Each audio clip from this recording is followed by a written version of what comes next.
What secrets hide behind the deaths of the top Wild West outlaws?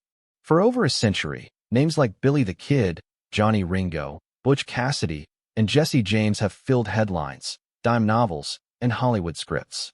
Their official deaths were recorded long ago. Yet time and again, new documents, eyewitness accounts, and modern studies suggest those stories may not be the whole truth. Was Billy the Kid really killed by Pat Garrett? Or could another man have been shot that night? What unexplained details surround Johnny Ringo's body when it was found under that oak tree? And which mysterious records hint that Butch Cassidy or Jesse James might have lived long after their deaths were announced?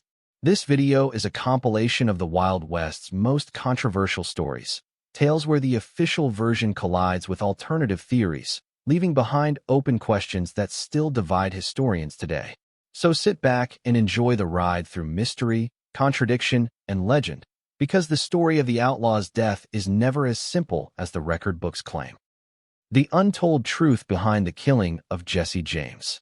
How does a man become both dead and alive in the same story? And what secrets were whispered in back rooms that kept this mystery alive for decades? Later in this video, we will pull at the threads of betrayal, false graves, and hidden identities. But for now, ask yourself this: what if everything you thought you knew about Jesse James was wrong? Part 1. The betrayal at St. Joseph. Have you ever wondered how a man could trust someone enough to let them into his home, only to be struck down by that same hand? What could drive a supposed friend to trade loyalty for a bullet? And what made Jesse James, one of the most feared outlaws in America, so vulnerable on that spring morning in 1882? The story begins in St. Joseph, Missouri. Jesse James was living quietly under the name Thomas Howard. He had grown weary of the endless chase and bloodshed.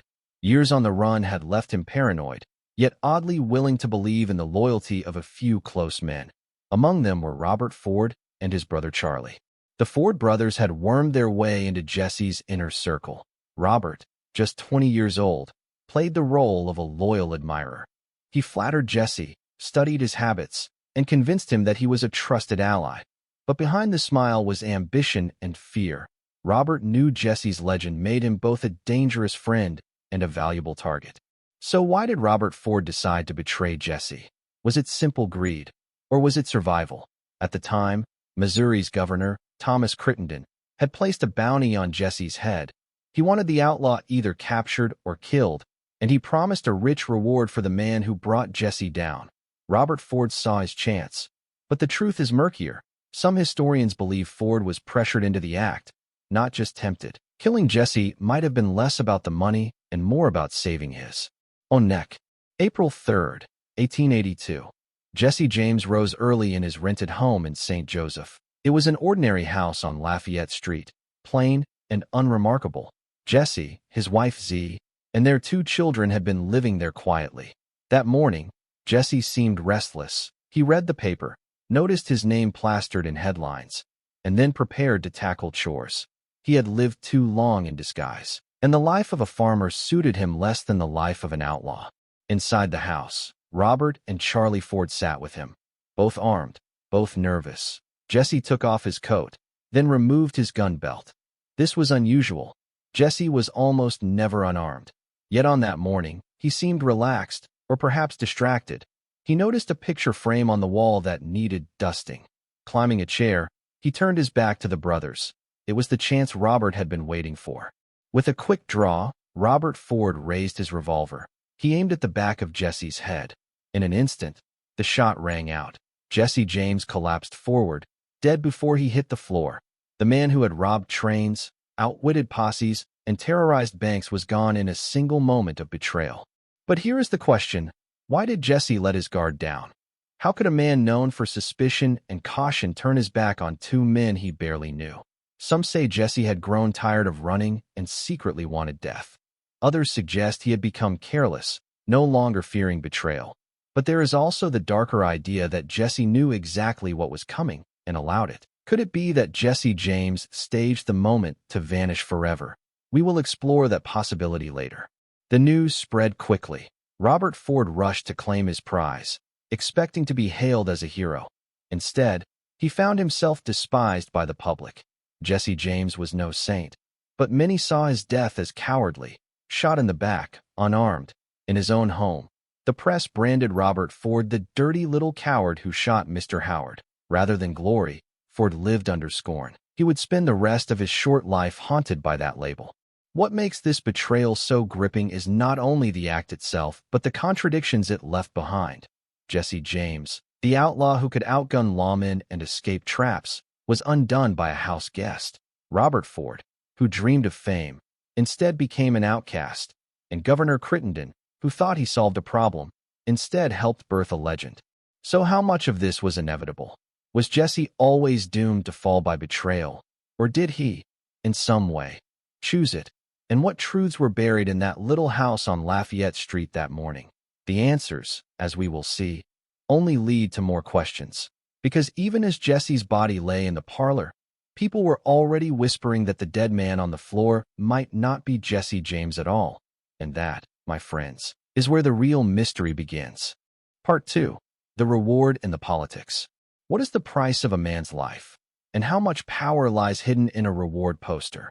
Was Jesse James really killed by Robert Ford for money, or was something larger at work? To understand the betrayal, we must look at the men behind it. Jesse James was not just an outlaw. He was also a political problem. After the Civil War, Missouri was a state torn in two. Jesse had fought as a Confederate guerrilla, and many of his robberies were seen not only as crimes, but also as lingering acts of rebellion. Union loyalists in Missouri hated him, while former Confederates quietly admired him. Governor Thomas Crittenden wanted to rid Missouri of Jesse James. But why was he so determined? On the surface, it was about law and order. Jesse had robbed trains, banks, and stagecoaches, leaving bodies behind. But some historians suggest Crittenden also had political motives. By eliminating Jesse, he could show the nation that Missouri was stable, safe, and free of Confederate outlaws. In short, he wanted to polish his reputation. So, in 1881, Crittenden made a bold move. He reached out to the railroads, who had long been the main victims of Jesse's raids. Together, they pooled money to offer a large reward for Jesse's capture, dead or alive. But here is the strange part. The arrangement was not publicly clear. Some believed the state of Missouri itself was funding the bounty, while others insisted the railroads paid most of it. So who really wanted Jesse dead more? The governor or the corporations? Robert Ford claimed his motivation was the reward. But how much money did he actually receive? The promised figure was $10,000, a fortune in those days. Yet records show Ford never got the full amount. Instead, he and his brother were paid smaller sums, and most of the money disappeared into political hands. So was Ford tricked as well, used as a pawn to remove Jesse while others reaped the benefits? There is also the troubling matter of Ford's deal with Crittenden. Some reports say the governor granted Ford a secret pardon before he even pulled the trigger. In other words, Robert may have killed Jesse knowing he could not be punished. If that is true, then the killing was not just a betrayal, it was a state-sanctioned execution. But here is the puzzle. If Jesse James was such a dangerous criminal, why was the law not able to capture him openly? Why rely on a backroom deal with a young outlaw like Robert Ford? The answer lies in Jesse's reputation. He was too slippery, too quick, too loved by parts of the population. Capturing him alive risked failure, embarrassment, and even sympathy for Jesse. Killing him quietly through betrayal was far cleaner for the politicians. Think about it. Jesse James was gunned down not in a shootout, not in a lawman's ambush, but in his own home while unarmed. The method alone suggests fear, not justice. What were the authorities so afraid of? Perhaps it was not Jesse's gun but his legend. A living Jesse James in custody might have become a folk hero on trial. A dead Jesse James, killed by a supposed friend, sent a very different message. Yet even in death, Jesse slipped through their fingers. The public did not celebrate Robert Ford. Instead, they spat his name. The government's attempt to tidy up a messy outlaw story backfired. Newspapers mocked Crittenden for rewarding a cowardly act. Some even accused the governor of hiding the truth about what really happened that day. This is where the story deepens. For if politics drove the killing, could politics also have fueled the rumors that Jesse survived? Think of it this way. The same men who shaped the story of his death also had reasons to mislead the public. If Jesse was dead, they were victorious. If he had escaped, their power looked weak. So which version was more useful to those in charge? Later in this video, We will explore the whispers that Jesse never died in St. Joseph at all. But before we get there, consider this. Robert Ford thought he was cashing in on a reward, but instead he became one of history's most hated figures. Governor Crittenden thought he solved a problem, but instead he helped fuel a legend that only grew larger after death. So what really triumphed that day? Politics or myth? The answer may rest in the next strange chapter, when Jesse's body was laid out for the public, and some swore it was not Jesse at all. Because if the betrayal and reward were part of a plan, the funeral only raised more questions than it answered, and that is where our journey now takes us. Part 3. The Funeral and the Closed Coffin. How do you bury a legend? And what if the body in the coffin is not the man at all? Jesse James was dead, or so the newspapers claimed, yet the funeral only added fuel to the whispers that he still lived. What details made people question the body on display? And why did the family choose secrecy at the very moment the world demanded proof? After the shooting in St. Joseph, Jesse's body was placed on a cooling board in the parlor. Neighbors crowded in, desperate to see the infamous outlaw for themselves. The scene was chaotic, part spectacle, part mourning. The authorities wanted the public convinced, yet they controlled access tightly. Jesse's face was shown to some, but not all, and soon rumors spread that the body looked too different, too altered, to be Jesse James. His widow, Z. James, was heartbroken. She agreed to a quick burial in Kearney, Missouri, near Jesse's family farm. But here is the odd part. The coffin was kept mostly closed during the funeral service. Mourners were told not to linger, not to question, not to stare too long. Why would a family hide the face of the man everyone came to see? Some locals later swore that the corpse looked nothing like Jesse. They said the hair was shorter, the scars were missing, and the frame too small. Others whispered that the undertaker had botched the embalming, leaving Jesse unrecognizable. But the whispers continued. If this was really Jesse James, why not prove it clearly? Why such haste and secrecy? There is also the matter of the photographs. A few images were taken of the body, but many doubted their authenticity. The picture that circulated in newspapers was grainy, unclear, and left plenty of room for doubt. Skeptics asked a simple question. If the government wanted to silence rumors, why not provide undeniable evidence? Even stranger was the behavior of Jesse's family. His mother, Zerelda, made fiery statements defending the death, insisting the body was her son's. Yet at times she slipped, making comments that hinted at doubt. Some suggested the family itself helped spread confusion to protect Jesse if he had escaped. Others believed they simply wanted to shield themselves from endless questions. The funeral itself was a spectacle.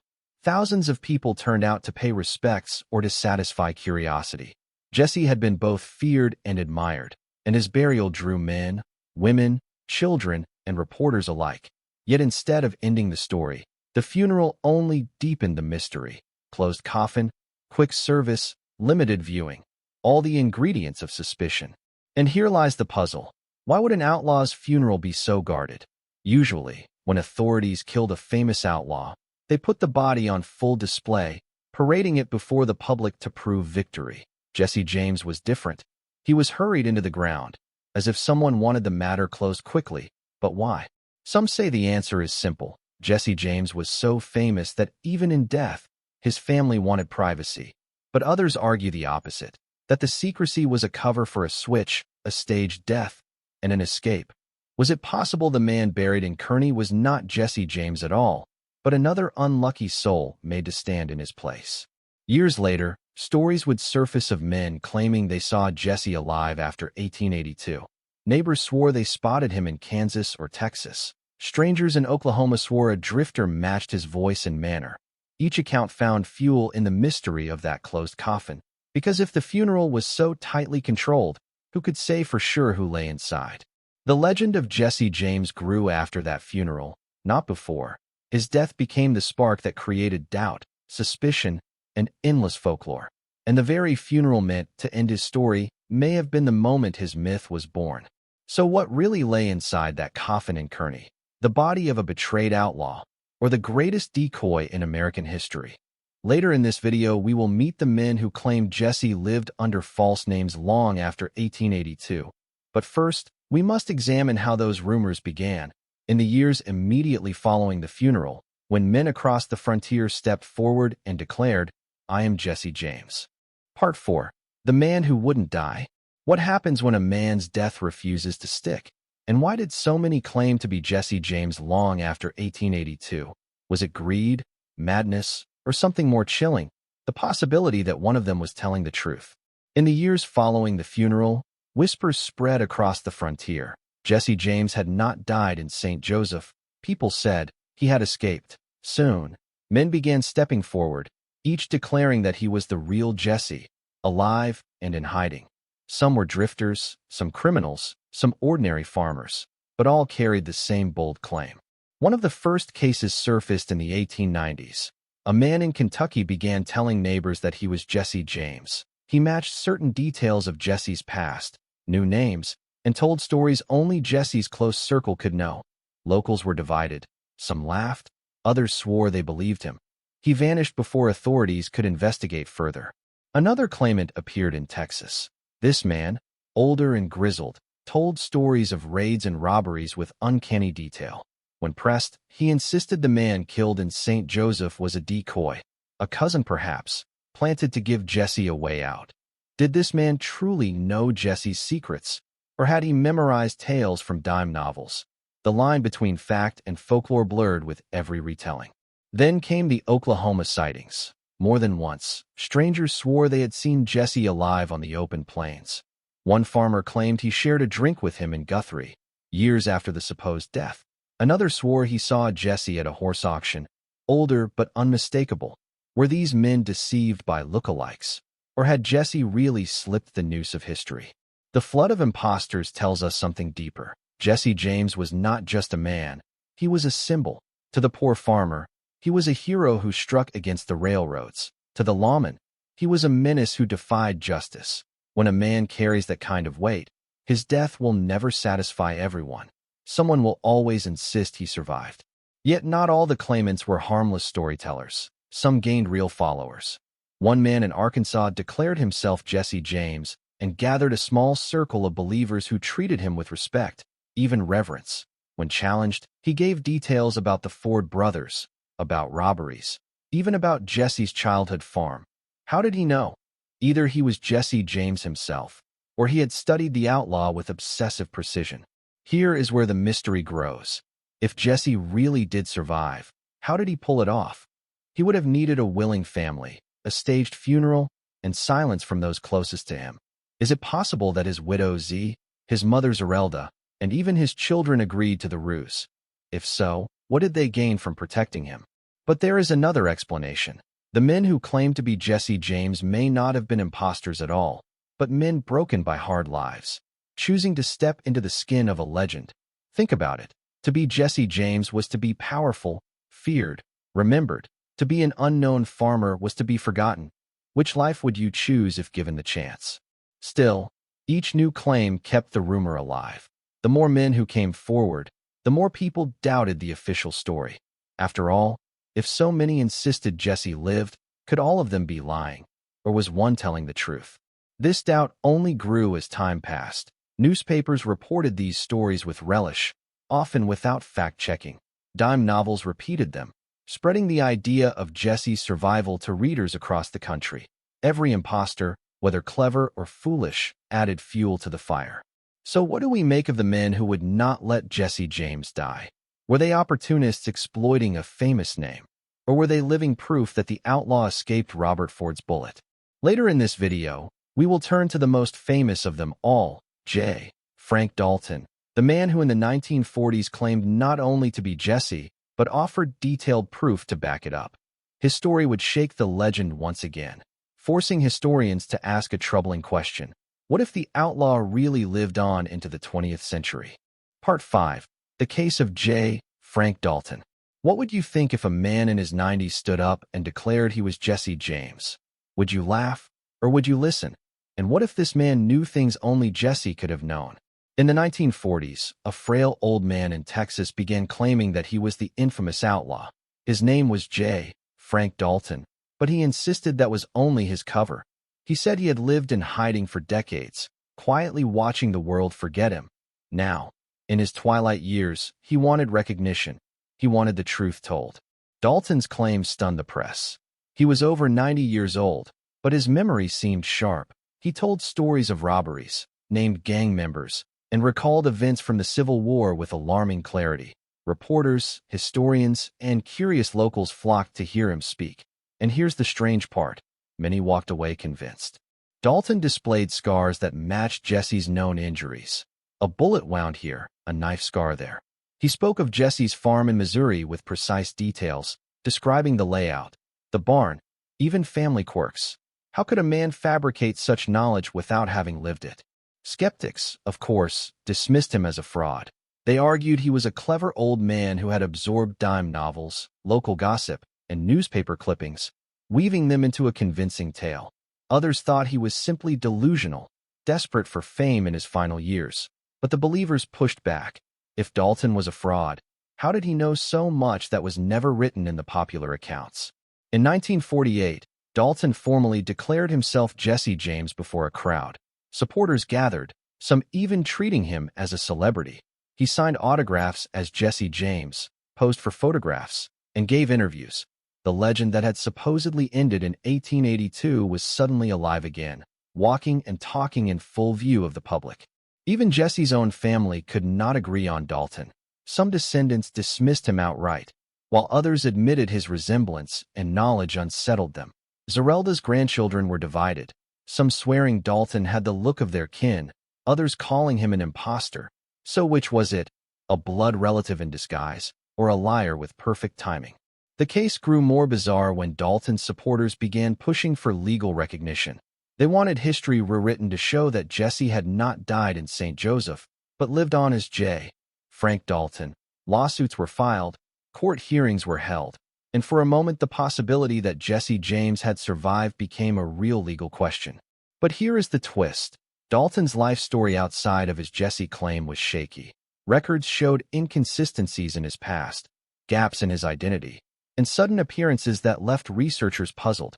Was this because he had been hiding as Jesse James, or because he was reinventing himself over and over?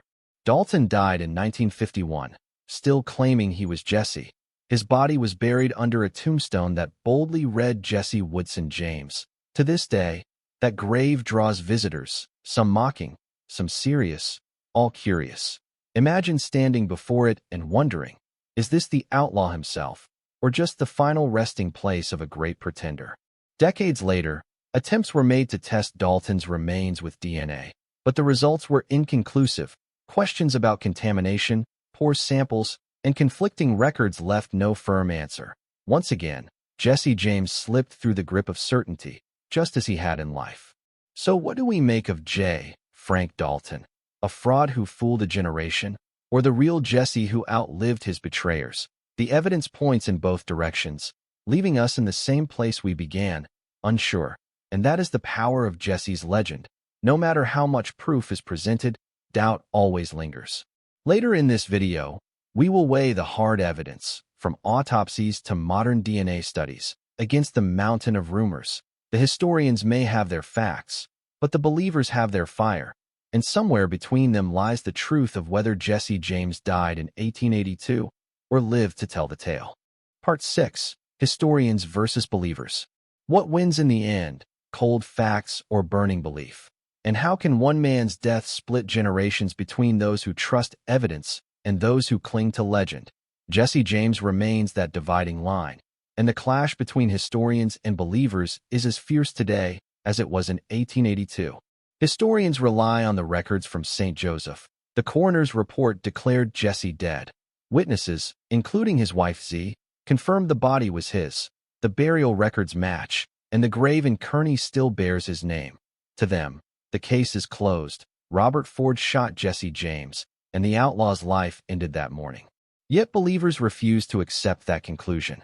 They point to the inconsistencies, the closed coffin, the odd scars that did not match, and the flood of men who later claimed to be Jesse.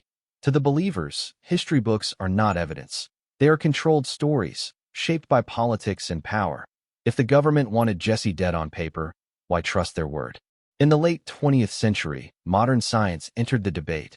DNA testing was performed on remains believed to be Jesse's. The results indicated a close match to the James family line. Historians seized on this as final proof, yet skeptics pushed back, arguing that the tests were incomplete, that the remains could have been switched, and that the chain of custody was questionable. So even science, meant to silence the argument, only fed the fire. What is striking is how much passion fuels both sides. Historians speak with authority, pointing to documents, medical reports, and grave markers. Believers speak with emotion, telling stories of sightings, confessions, and conspiracies. The clash is not just about evidence. It is about trust. Do you trust official history, or do you trust the whispers of neighbors and the persistence of folklore? Think of Robert Ford. History says he killed Jesse for a reward. Yet even that story leaves questions. If Jesse really died, why did Ford end up despised, wandering, and eventually gunned down himself? Believers say it is because Ford never killed Jesse, only a decoy, and his miserable fate was the curse of betraying the story, not the man. The debate also reveals something deeper about America. Jesse James became more than an outlaw. He became a mirror. For some, he was proof of law and order, finally defeated. For others, he was proof that the common man could resist authority and live on in legend. Historians wanted closure. Believers wanted a hero who never died. But here is the irony. Both sides need each other. Without the believers, Jesse James would be just another outlaw in the history books. Without the historians, the legend would drift too far into fantasy. It is the tension between the two that keeps the mystery alive. So what should we trust? The coroner's pen or the whispers of 1,000 witnesses? The DNA sample or the scar on Frank Dalton's chest? The official grave in Kearney or the headstone in Texas? Each piece of evidence collides with another, leaving no clear victor. Later in this video, we will step beyond evidence and belief and ask a final question. Why does Jesse James still matter? Why has his story endured for more than a century? And why does the legend of his death, real or faked, still capture the American imagination? Part 7. The legend that refuses to fade. Why does Jesse James still haunt the American imagination? And what makes his story linger long after his guns went silent? Perhaps the answer lies not in whether he truly died in 1882, but in how his death became a story too good to ever end. Jesse James was not the first outlaw, and he was not the last. Yet his name endures while others fade. Why? Because his tale carried all the ingredients of myth. A Confederate soldier turned bandit, a man hunted by railroads and governors, betrayed by a friend in his own home. It reads less like history and more like a legend passed around a campfire. For the older generation of Americans, Jesse became a symbol of resistance. He fought banks, he fought trains, he fought authority. Whether or not his motives were noble, people admired his defiance. To them, he was not just an outlaw, he was an underdog. When he died, the mystery of his end only magnified that image. And here is the secret of legends. They thrive on gaps. The less we know, the more we wonder. Jesse's closed coffin, the imposters who followed, the claims of Frank Dalton, the split between historians and believers, all created cracks in the story. And in those cracks, legend grew. Folklore has no expiration date. In saloons, in frontier towns, in dusty ranches, people told and retold the tale. Every retelling added a detail, a twist, a new suspicion. Some said Jesse was alive in Texas. Others swore he vanished to Mexico. Still others claimed he wandered the frontier under new names. In truth, it did not matter if any of it was real. What mattered was that people wanted it to be real. Think about it. If Jesse had simply been shot in a train robbery and buried without fuss, his name might have faded into the long list of criminals. But because his death came through betrayal, with politics and secrecy layered on top, it became more than an ending. It became a riddle. Generations later, Hollywood would seize on his story. Films, ballads, and novels turned Jesse into a character larger than life. Even Robert Ford, despised in his own lifetime, became immortalized as the coward who shot Jesse James. When myth takes hold, even villains gain fame. Yet for all the songs and stories, one thing remains clear. Jesse James belongs not to historians or believers, but to the people who kept telling his tale.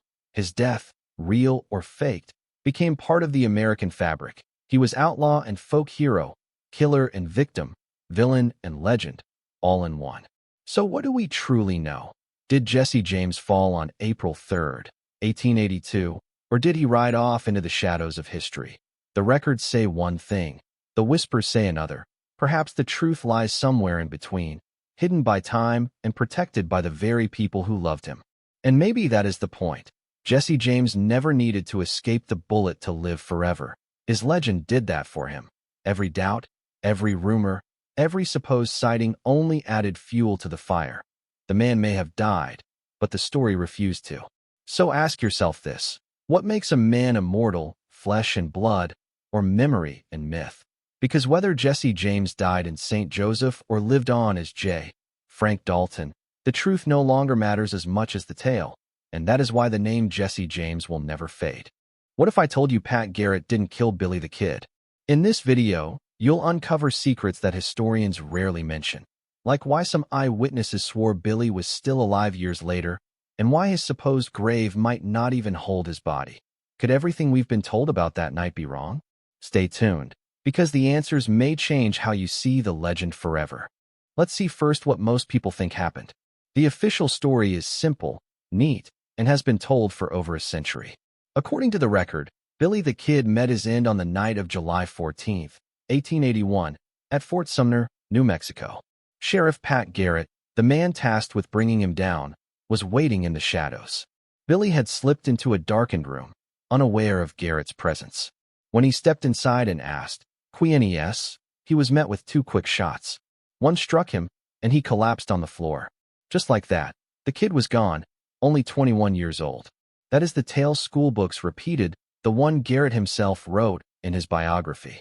It paints Garrett as the lawman who stopped the West's most notorious outlaw. For many, it made sense. Garrett had hunted Billy for months, chasing him across the desert, through towns, and out of hideouts. Their paths had crossed before, and Garrett knew the risks. To him, this was not just duty, but also survival.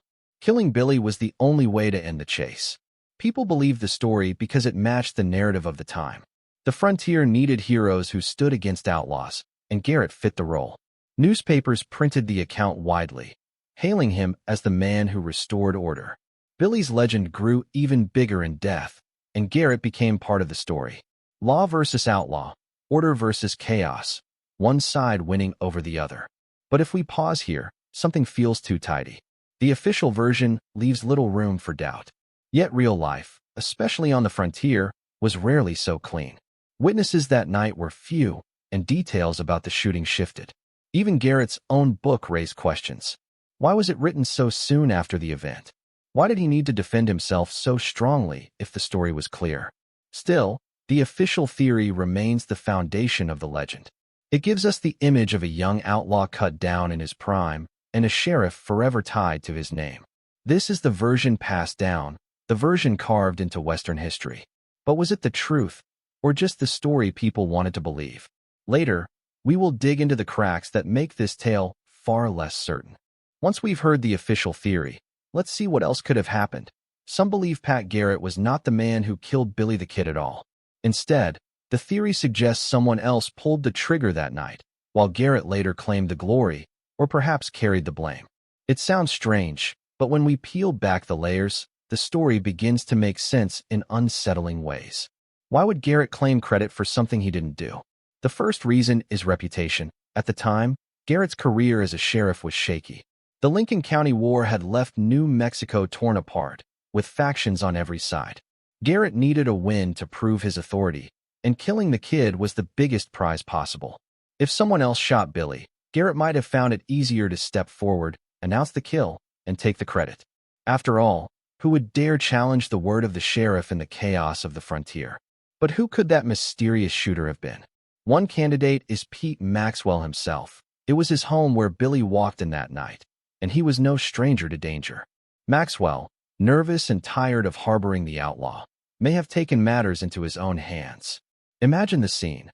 Billy walks in, asks "Quién?" and Maxwell, startled, fires first. Garrett, nearby, sees an opportunity. He steps in, takes control of the situation, and claims the deed as his own. It would explain why Maxwell gave few details later, perhaps because the truth was too risky to share. Another possibility is one of Garrett's deputies. Men like John Poe and Kip McKinney were part of his posse. What if one of them fired the fatal shot, either by accident or on impulse? Garrett, as the leader, could have decided to smooth things over by claiming responsibility. To admit otherwise might have caused confusion, embarrassment, or worse, disputes over whether the shooting was lawful. By declaring himself the shooter, Garrett kept the story simple and his control intact. There is also the darker angle. What if Garrett was not even present at the moment of the killing? Some accounts claim he was nearby, but not in the room.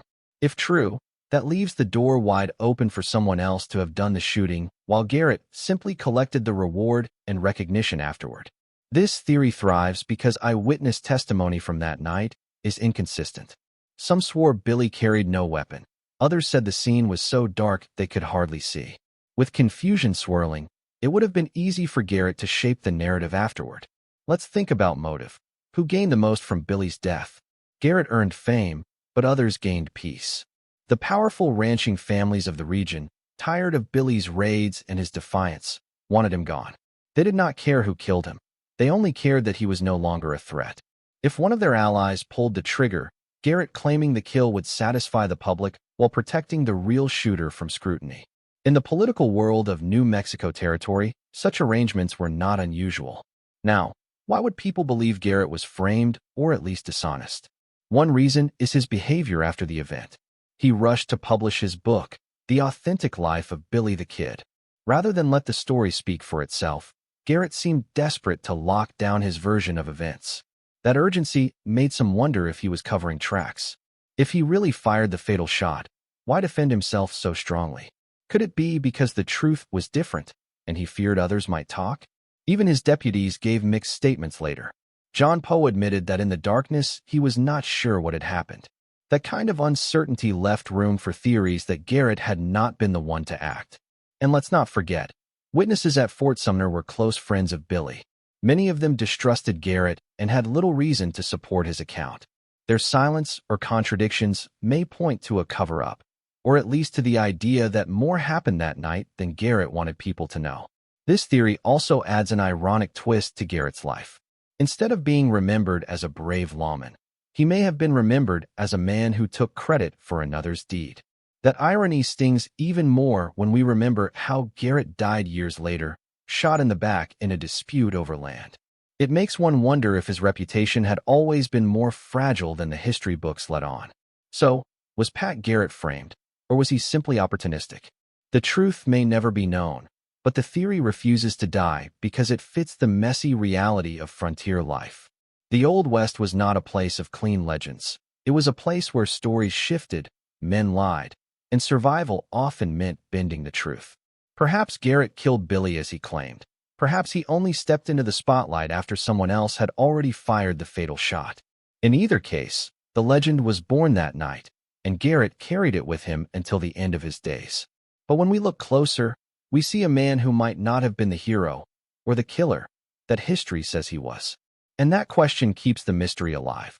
Was Pat Garrett truly the man who ended Billy the Kid, or was he just the man who told us he did? Once we have questioned whether Pat Garrett really fired the shot, another mystery emerges. Who else might have been at Fort Sumner that night? Strange whispers from eyewitnesses mention a shadow, an unknown figure lurking nearby when Billy the Kid was supposedly killed. Could someone else have been involved, hidden in the darkness, watching, or even acting while Garrett took the credit? The story begins with the setting itself. Fort Sumner was not just a random house, but a hub of tension. Pete Maxwell's home, where Billy met his end, sat in the center of a community filled with allies, enemies, and curious onlookers. Billy felt comfortable there. He trusted the people of the fort. That trust may have blinded him. According to later accounts, several people claimed to have seen movement that night. Figures in the dark, footsteps in the courtyard, shadows slipping between the walls. Who were they, and why were they there? Some say the shadow was a member of Garrett's posse, staying hidden to avoid detection. But others insist it was someone else entirely, someone not loyal to Garrett. One rumor points to a hired gun, sent by ranching interests who wanted Billy gone. In this version, Garrett served only as a cover. The real shooter worked silently, then vanished. Garrett, standing in the house, merely told the story in a way that secured his reputation. The shadow theory also explains the confusion in eyewitness accounts. Some claim they saw two figures at the moment of the shooting, not one. Pete Maxwell himself, startled by Billy's sudden arrival, never gave a clear, detailed statement. His silence has fueled speculation for over a century. Was he protecting someone? Did he see something he was too afraid to share? Consider the possibility of betrayal from within Billy's circle.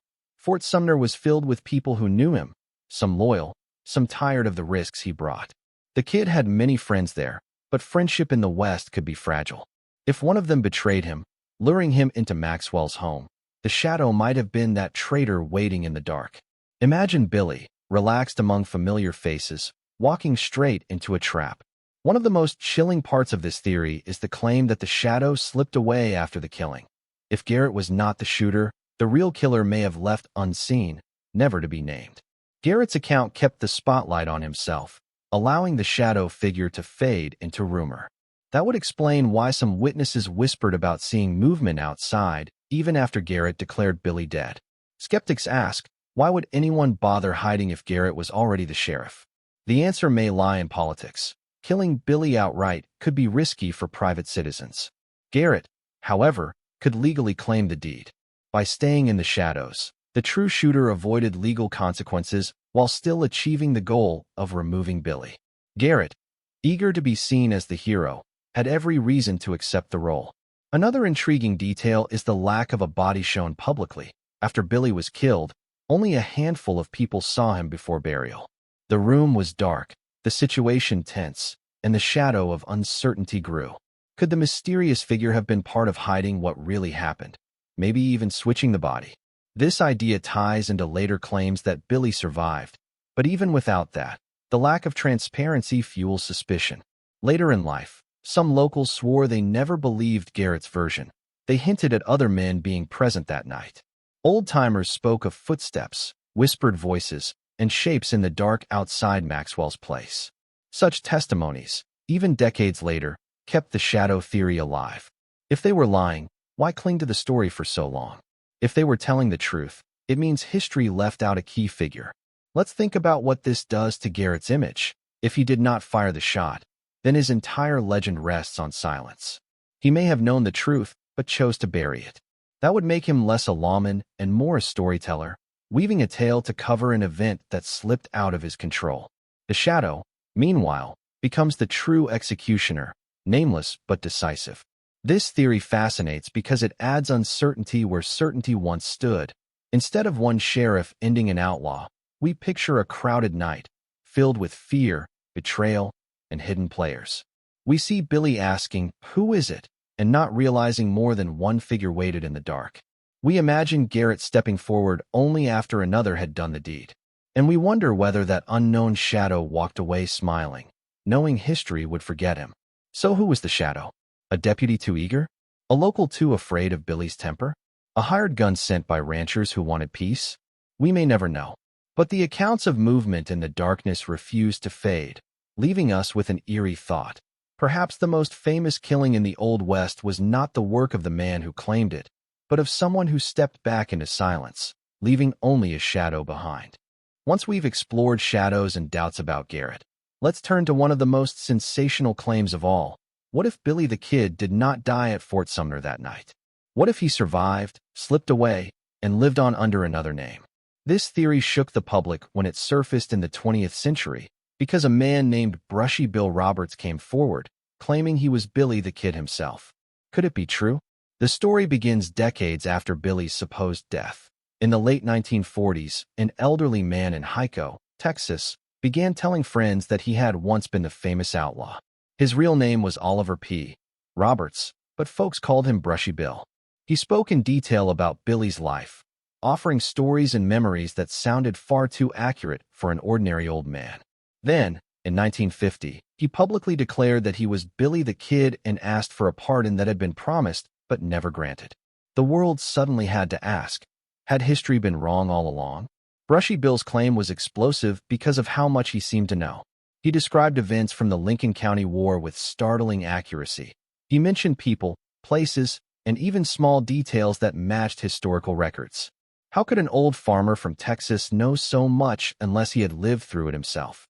Supporters argued that this was proof that he really was the kid who had escaped his own death. But how could Billy have survived Fort Sumner? The theory suggests that Garrett, whether by mistake or intent, shot someone else that night. In the confusion, Billy slipped away. Garrett then reported him dead, solving his political problem while allowing Billy to vanish. If this happened, it would explain why so few people saw the body before burial and why some locals whispered that Billy had been seen alive afterward. Brushy Bill added fuel by showing scars that matched wounds Billy was known to have suffered. He also spoke fluent Spanish, as Billy did, and carried himself with the quick temper and charm the outlaw was famous for. To many, these were convincing signs. When Brushy met with New Mexico officials to request his pardon, reporters noted his nervousness, his passion, and his insistence that he was telling the truth. Of course, not everyone believed him. Critics pointed out that Brushy Bill sometimes stumbled in his facts. His memory was inconsistent, which some blamed on age but others saw as fraud. Historians argued that anyone with access to newspapers and books could have learned details about Billy's life. Was Brushy simply a clever man seeking attention in his old age? Or had he been carrying the truth for decades, waiting to reveal it before death? The reaction at the time was dramatic. Newspapers ran headlines. People debated in saloons and homes, and tourists flocked to see the old man who might be the kid. But before any decision could be made, Brushy Bill Roberts collapsed and died in December of 1950. He never received his pardon, and he left behind one of the great mysteries of the American West. Even after his death, the legend did not fade. Supporters continued to push for recognition, insisting that DNA tests on the supposed grave in Fort Sumner and Brushy Bill's remains could solve the case. Yet New Mexico resisted, protecting the official legend. To this day, the state has never allowed full scientific testing. Without that proof, the debate continues. The survival theory also matches with other eyewitness claims. Some people swore they saw Billy alive after 1881, traveling in Texas and even as far as Mexico. Were these just tall tales or glimpses of the real man? The idea of the outlaw cheating death was irresistible, and many found it easier to believe than the neat story Garrett told.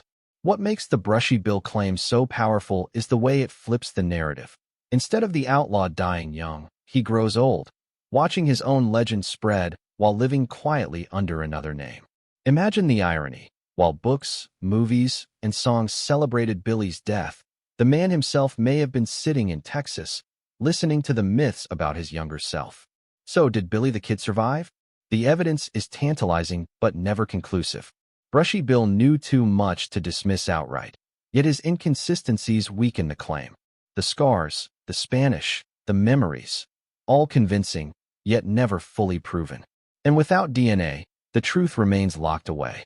Still, the survival theory refuses to die because it satisfies something deep in the legend itself. Billy was always a figure of escape, a man who slipped through traps and cheated death again and again. To imagine that he escaped one final time, leaving history chasing a ghost, feels almost fitting. Maybe the greatest outlaw of the West played his last trick on all of us. Once we've looked at the survival theory, let's turn back to the enemies Billy made in life. If anyone had reason to see him dead, it was the Dolan gang. Could they have orchestrated his end, quietly pulling strings so Garrett or someone else carried out the killing for them? To understand this, we have to step back into the bloody history of the Lincoln County War. The Lincoln County War was not just a feud, it was a ruthless struggle for money, cattle, and control. On one side stood John Tunstall and Alexander McSween, wealthy newcomers who hoped to challenge the powerful Murphy and Dolan partnership. On the other side was Lawrence Murphy and James Dolan, who already controlled the local trade and politics. When Tunstall was murdered in 1878, Billy the Kid, who had worked for him, vowed revenge. That vow dragged him into a storm of ambushes, shootouts, and bloodshed that consumed Lincoln County. Billy quickly became the most dangerous enemy of the Dolan faction. He was young, fearless, and skilled with a gun. He hunted down men linked to Tunstall's death, killing several. By the time the war cooled, the Dolan side had survived, but Billy was a thorn they could never forget. He was more than just an outlaw. He was living proof that the Dolan gang had not crushed all resistance. For men who built their lives on power and intimidation, that was unacceptable. So when Billy escaped jail in 1881, after being sentenced to hang, it terrified the Dolan faction. Here was their old enemy, free again, laughing at the law. If Garrett failed to stop him, the Dolan crowd risked humiliation and even fresh bloodshed. The theory suggests that the Dolan men made sure Billy would not live long. Did they pressure Garrett behind the scenes? Did they bribe him? Or perhaps even place one of their own men near Fort Sumner? These are the questions that feed the suspicion of their hidden hand. Consider how convenient Billy's death was for them. The official record declared him gone, and the threat he posed disappeared overnight. The Dolan faction could breathe easy, their old enemy removed without the risk of another public war. And the best part? Garrett took the public role, so suspicion never landed on them. Some historians argue that Garrett himself had connections with the Dolan side. After all, the politics of Lincoln County were complicated. Garrett was not an outsider to those rivalries, and lawmen of the time often leaned on one faction or another for support. If Garrett was indebted to Dolan allies, or simply saw their interest aligning with his, then killing Billy, or claiming the credit for his death, served everyone except the kid. Witnesses later whispered about strange visitors near Fort Sumner in the days before Billy's death. Could those have been men linked to Dolan, making sure Garrett carried out his duty? Or perhaps they were there to do it themselves, with Garrett stepping into the story afterward. The lack of clear records leaves the door wide open. It is also worth noting that the Dolan faction was ruthless enough to play such a role. During the war, they had arranged murders, hired gunmen, and terrorized rivals. Sending someone to deal with Billy quietly would have been nothing new. In fact, the silence afterward, the neat closure of the official version, may be exactly what they wanted. The fewer questions, the safer they were. Now, imagine Billy's final moments through this lens. He walks into Maxwell's house, calling out in Spanish, expecting safety. Instead, someone connected to Dolan is waiting in the dark. The trigger is pulled, the deed is done. Garrett takes over, presenting the death as his own act. For the Dolan faction, the problem is solved. For Garrett, the credit is won. And for history, the messy truth is buried beneath a clean legend. This theory matters because it reminds us that the Old West was ruled as much by hidden power as by open gunfights. Outlaws and lawmen were only part of the game. Behind them stood wealthy ranchers and merchants, quietly deciding who lived and who died. Billy the Kid, for all his fame, may have been just another pawn removed from the board when he threatened the wrong men. Was the Dolan gang directly responsible? We cannot know for sure, but the timing, the politics, and the convenience all point their way. Billy's death fit their interests too perfectly to ignore, and the fact that questions still linger about Garrett's role makes the possibility even stronger. So perhaps the truth is not as simple as lawman versus outlaw. Perhaps Billy was caught in the long shadow of a rivalry that refused to end until he was gone. The Dolan gang may not have fired the final bullet, but their influence may have ensured that Billy the Kid never left Fort Sumner alive. Once we've seen how Billy's rivals may have played a part, another theory asks a bigger question. What if Billy's death was not just about Garrett or the Dolan gang, but about the territorial government itself? Could officials have staged the event, either to hide the truth or to craft a legend that served their interests? The idea of a government cover-up may sound far-fetched, but when we look at the politics of the time, it becomes disturbingly plausible. In 1881, New Mexico Territory was desperate for stability. The Lincoln County War had torn communities apart, and Billy the Kid had become a symbol of defiance against authority. To some he was a folk hero, but to politicians he was a nightmare. His jailbreak in April, where he killed 2 deputies, embarrassed the courts and exposed how weak the law really was. Something had to be done to restore order, or at least to make it look like order had been restored. That is where the cover-up theory takes root. According to this version, the territorial government wanted Billy gone, but not necessarily dead. Executing him legally would require another trial, another spectacle, and the risk of escape again. Killing him outright would cause questions, especially if details were messy. So the easiest solution was to stage his death.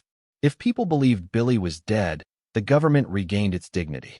The outlaw problem was solved on paper, and officials could move on. But how do you fake the death of someone so famous? The theory suggests a deal may have been struck between Garrett and Billy. In this version, Garrett reported the killing, presented a body quickly buried in Fort Sumner, and Billy was allowed to slip away under a new identity. Everyone won. Garrett got credit, the government restored order, and Billy disappeared from the spotlight. This explanation later fed into the brushy Bill Roberts claims. But even without that, it shows how a convenient legend could serve political needs. What evidence supports such an idea? First, the lack of transparency. Few people saw the body, and those who did were mostly close to Garrett or unfriendly to Billy. There was no public display, no broad confirmation. In an era when executions and killings were often paraded before townsfolk, the quiet burial is suspicious. Why hide the most famous outlaw's corpse, unless there was something to hide? Second, the conflicting witness accounts. Some said Billy had no gun on him, which made Garrett's claim of self-defense weaker. Others swore the room was too dark to be sure who was even shot. These contradictions could have been smoothed over by officials eager to close the book, turning a messy event into a clean story. Third, the political gain. New Mexico leaders wanted statehood, and that meant proving they could govern their territory. Allowing the kid to run wild damaged that image. Declaring him dead, however, showed strength. Garrett became a symbol of law, even if the reality was less clear. By elevating him, the government sent a message. Lawlessness had no place in the future state. Skeptics argue that if Billy truly survived under government protection, there would be more evidence. Yet secrets in the frontier were easier to keep than we imagine. Records were scarce, travel was slow, and newspapers often printed rumor as fact. If officials wanted the story buried, it could be buried. And Billy, clever and restless, may have known better than to draw attention to himself again. The cover-up theory also explains why Garrett spent so much energy defending his version. His book came quickly, almost too quickly. It read less like a calm record and more like a justification, as if he needed to convince the public before cracks showed. If Garrett had been part of an arrangement, then his anxiety makes sense. He carried the burden of keeping the legend alive, even if it was not entirely true. There's also irony in how history treated both men. Garrett, far from living happily ever after, fell into debt and controversy. He was even accused of corruption and shady dealings. His heroic image faded. Billy, meanwhile, became larger than life, celebrated in songs and stories. If the government did craft a legend, they created one that escaped their control. Instead of proving the strength of the law, they gave America one of its most enduring outlaw myths. So was Billy's death a government cover-up? We cannot say for certain, but the theory makes sense when we consider the motives. Order needed to be restored, reputations needed saving, and legends made for powerful tools. Declaring Billy dead solved problems, regardless of whether he actually was. This is why the legend of Billy the Kid still thrives. The official version is too clean, too convenient, and the alternative stories fit the messy reality of frontier politics. Maybe Garrett killed him, maybe he didn't. But if the government decided the story in advance, then we have been repeating not history, but propaganda.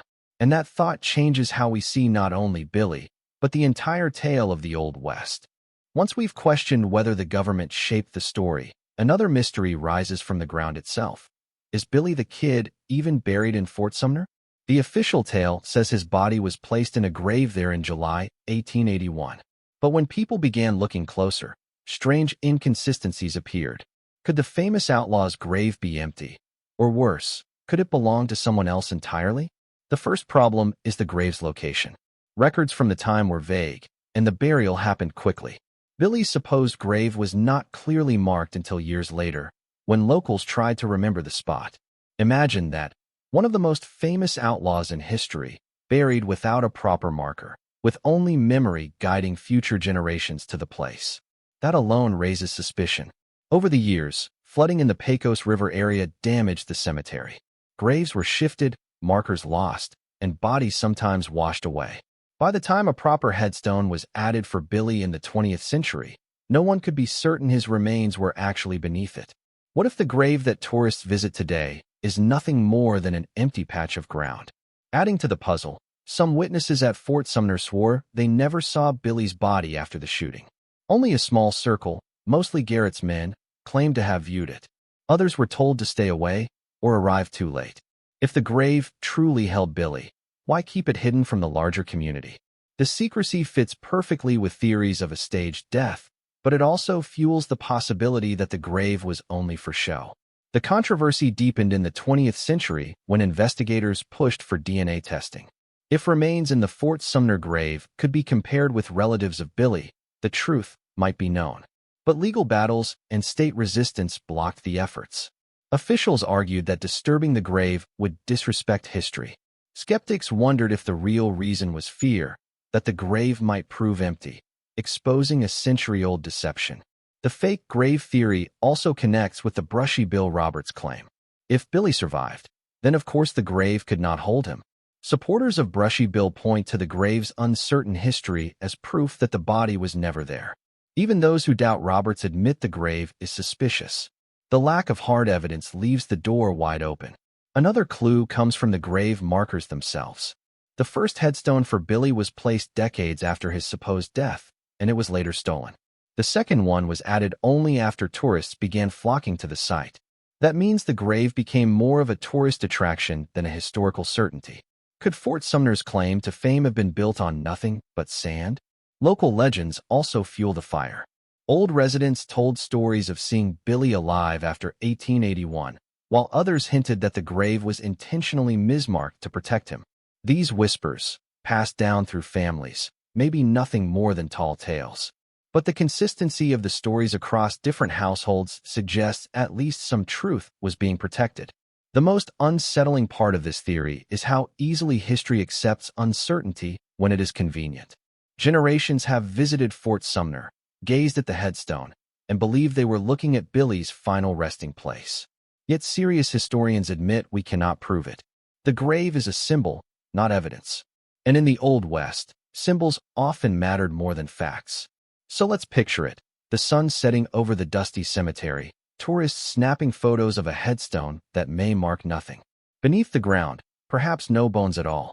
Or perhaps the bones of someone unknown, a local buried quickly, his identity lost while Billy's name took over. That chilling possibility means the Outlaws' story may have ended in mystery, not closure. Why does this theory persist? Because the grave is the one physical piece of evidence we should be able to trust. A body in the ground, a headstone above it, proof of death. Yet even that proof crumbles under scrutiny. And without a body, the legend of Billy the Kid remains unchained, free to grow without end.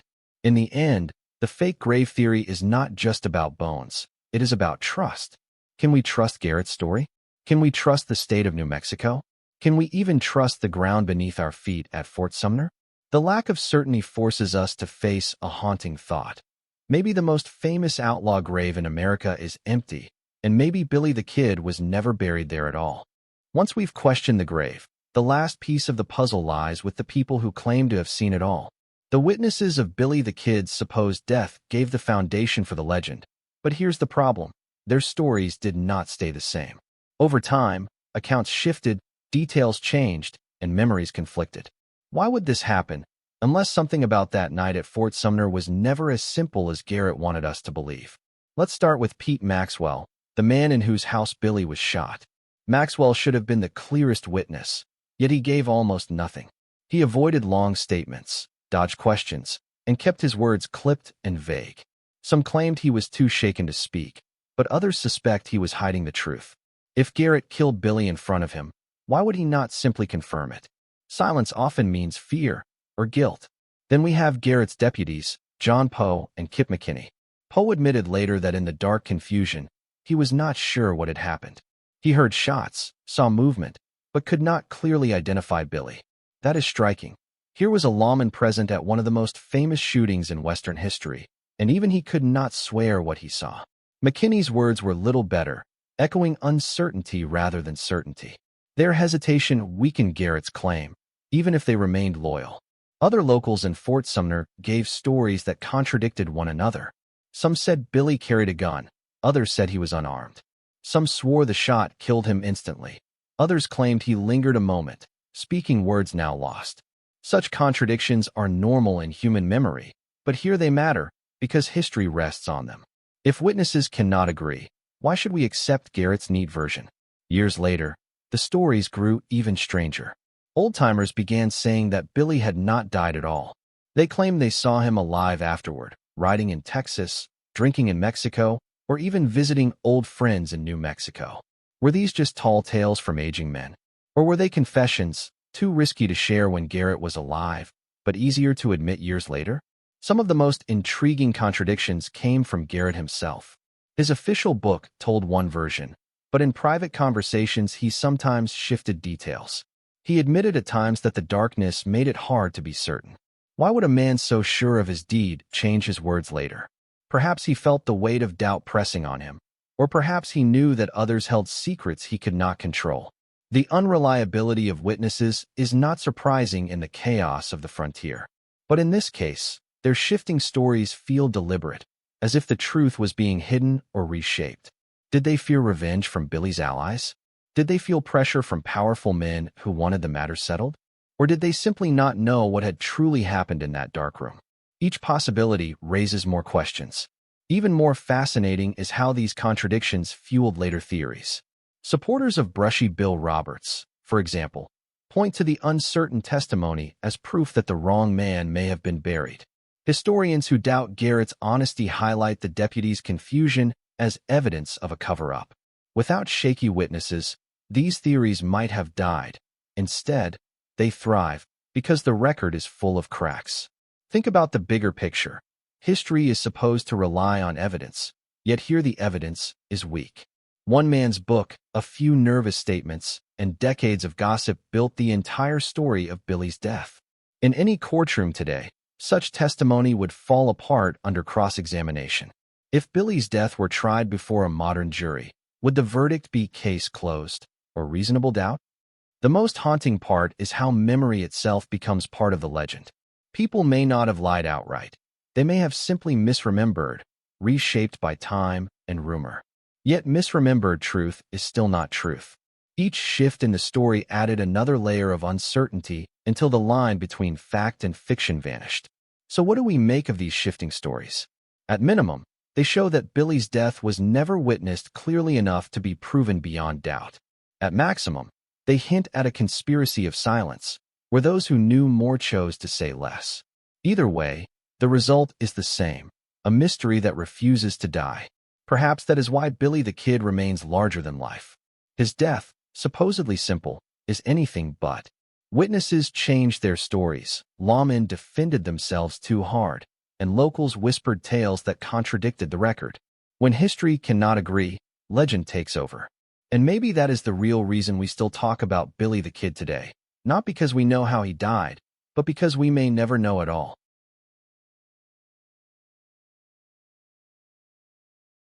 The secret story behind Johnny Ringo's suspicious death. What did send John Ringo toward the Chiricahuas at sunrise?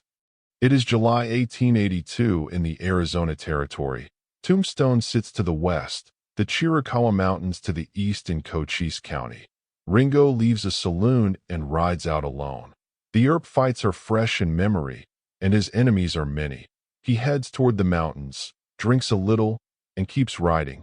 By evening, the record ends. What happened in the hours that followed has never been proven. No witness came forward. No report filled the gap. For more than a century, the truth has been buried in rumor, alibi, and silence.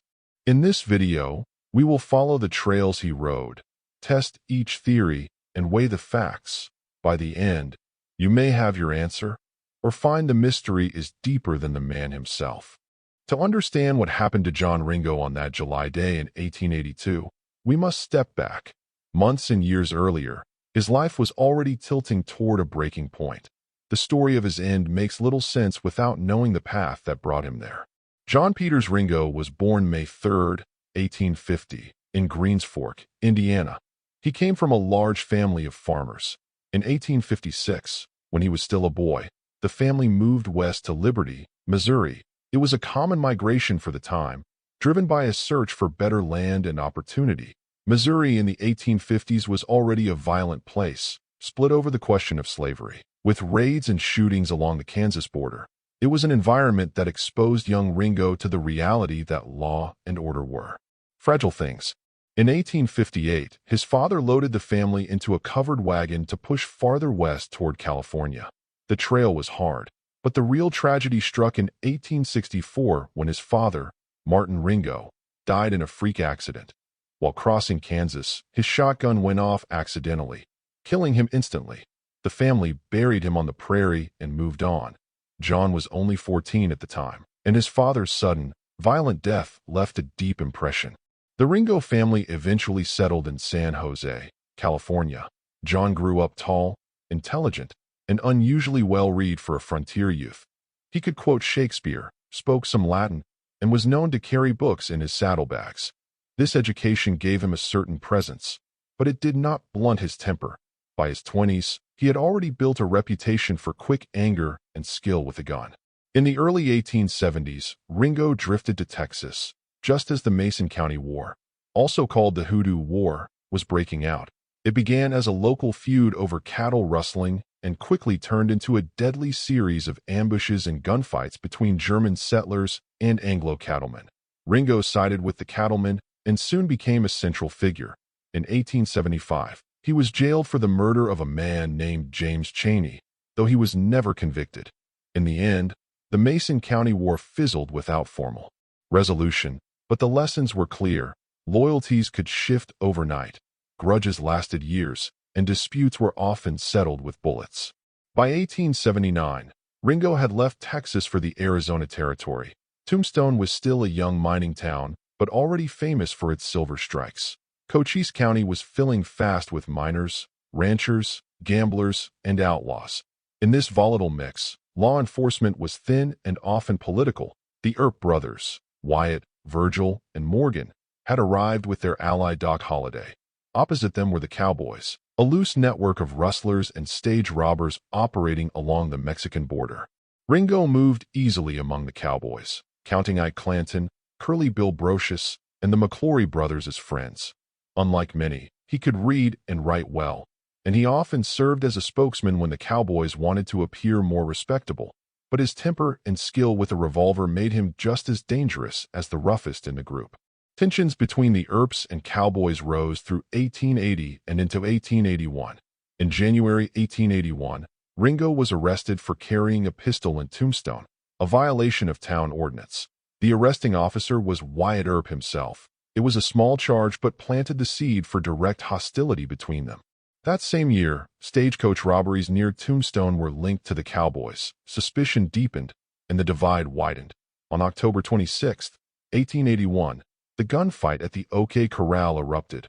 Ringo was not in town that day, but his friends Tom and Frank McClory were both killed in the fight, along with Billy Clanton. To Ringo, this was not law enforcement. It was personal. From that point forward, Ringo took a larger role in the feud. In January 1882, he was arrested again, accused of making threats against the Earps. The war turned deadly in March when Morgan Earp was assassinated while playing billiards. Wyatt Earp blamed the cowboys and launched his Vendetta ride, killing several men he believed involved. Ringo's exact movements during this time are debated. Some say he avoided direct clashes with the Earps, preferring to wait for the right moment. Others insist he was ready for a final showdown.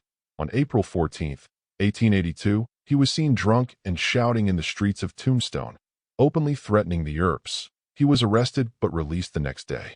By summer, Ringo's circle was collapsing. Curly Bill Brocious had been killed by Wyatt Earp in March. Ike Clanton fled Arizona after an arrest. Others were dead, jailed, or hiding. Ringo, once part of the largest and most feared gang in the county, was now often alone. Witnesses from this period describe him as restless, drinking more, and brooding over his situation.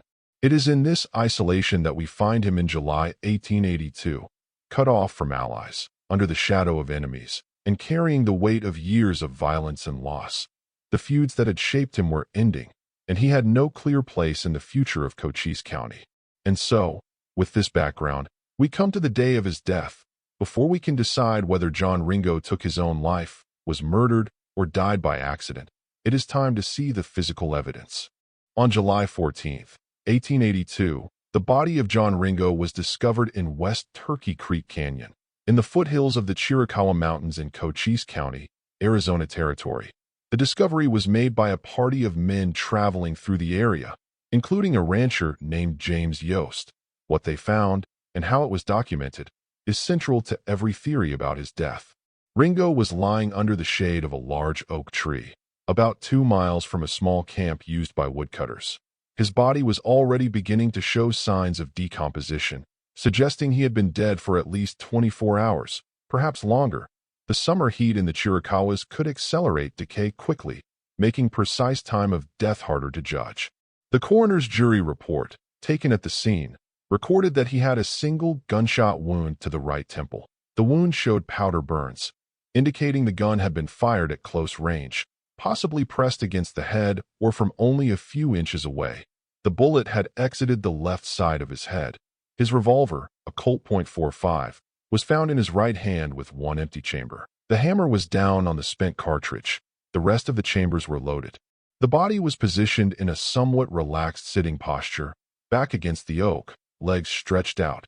His hat was missing, though his boots were still on his feet. Some later accounts suggest his boots had been removed and placed beside him. But the original coroner's notes contradict that. A cartridge belt was slung loosely around his waist. His clothing was dusty but intact. Nearby were cigarette papers and a partially empty whiskey bottle. Several witnesses noted that Ringo's breath must have carried the smell of alcohol before death, though in the July heat it was impossible to be certain. The presence of the whiskey bottle fueled speculation that he had been drinking heavily in his final hours. Ringo was known for bouts of heavy drinking during times of stress, and friends had seen him in such a state only days before. The location itself added to the puzzle. West Turkey Creek Canyon was isolated but not completely deserted. Woodcutters, small ranchers, and the occasional traveler used the trail. It was a place where a man could be alone if he wished, but also a place where an enemy could follow without being easily noticed. From the town of Galeyville, where Ringo was last seen on July 13th, the route to West Turkey Creek was about 12 miles. It could be ridden in a few hours, and some of the trail wound through rough, wooded ground, ideal for either solitude or ambush. The coroner's jury, after a brief examination, ruled the death a suicide. The reasoning was straightforward. The wound was close range, the weapon was still in his hand, and there was no immediate evidence of a struggle. However, their investigation was limited. There was no ballistic testing, no deep search for footprints, and no questioning of all possible witnesses. This was 1882 frontier law. Fast, basic, and final.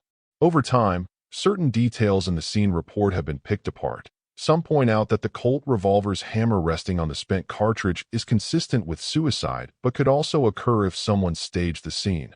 Others note the missing hat. Ringo was rarely without one, and in the Arizona sun, it was almost a necessity.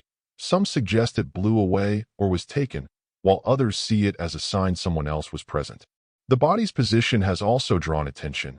Sitting upright under a tree is possible for a suicide victim, but muscle relaxation after death often causes a collapse. Supporters of the murder theory argue that someone could have propped him up afterward.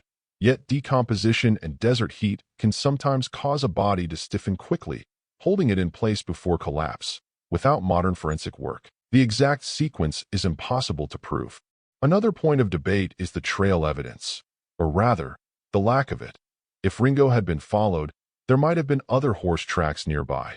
Yet the ground in the area was hard and dry, and tracking was difficult without a skilled scout. No effort to search beyond the immediate area was recorded. In the 19th century, unless there was clear cause to suspect foul play, lawmen often closed the case quickly. There were also no signs of robbery. Ringo's revolver, ammunition belt, and personal effects were left untouched. This fact has been used both to support suicide. No killer took anything, and to argue for an ambush by someone with a personal vendetta, not a stranger looking for gain. Eyewitness timelines add one more layer of uncertainty. Ringo was seen in Galeyville on the afternoon of July 13th, reportedly buying ammunition and whiskey. Some claim to see him later the same day riding toward the Chiricahuas. If those accounts are accurate, his death could have occurred late on the 13th or early on the 14th. But there are also later stories placing him alive after the official date of death, though these are unverified and may be confused memories or fabrications. What is clear is that the physical evidence is sparse. The coroner's conclusion was reached quickly, and the location allowed for either private despair or calculated murder. The powder burns prove the shot was close, but not whether Ringo pulled the trigger himself. The empty whiskey bottle and cigarette papers show he lingered for a time, but not whether he was alone.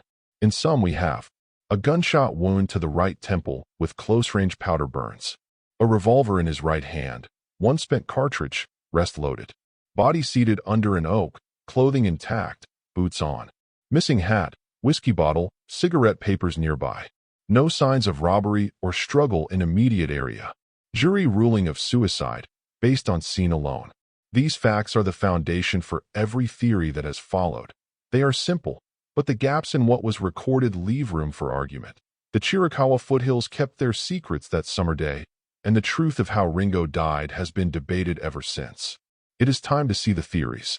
Over the decades, 5 main theories have been advanced to explain how John Ringo died in West Turkey Creek Canyon on July 14, 1882. Each draws on the sparse evidence found at the scene, but interprets it differently. None has been proven beyond doubt, which is why the debate continues. 1. Suicide. The official ruling of the coroner's jury was suicide, and for many historians this remains the simplest explanation. The evidence seems to support it. Ringo was found with a revolver in his right hand, one chamber fired, powder burns on his right temple, and no signs of a struggle. He was known to drink heavily, and witnesses reported him being restless, despondent, and possibly depressed in the days before his death. By summer 1882, his close friends were gone. Curly Bill Brocious dead, Ike Clanton in hiding, others jailed or fled. The Cowboys, once the strongest outlaw group in Cochise County, were finished. Ringo was often alone, facing legal troubles and a growing number of enemies. Combined with alcohol and the isolation of the Chiricahua foothills, supporters of the suicide theory see a man who simply gave up. Critics of this theory argue that holding the revolver after death, with the hammer resting on the spent cartridge, could have been staged. They also note the missing hat, and that Ringo's body was still upright, which is less common in self-inflicted gunshots. Defenders respond that desert heat can stiffen a body quickly, and hats can blow away or be misplaced. For them, suicide still fits the facts best. 2. Murder by local enemies.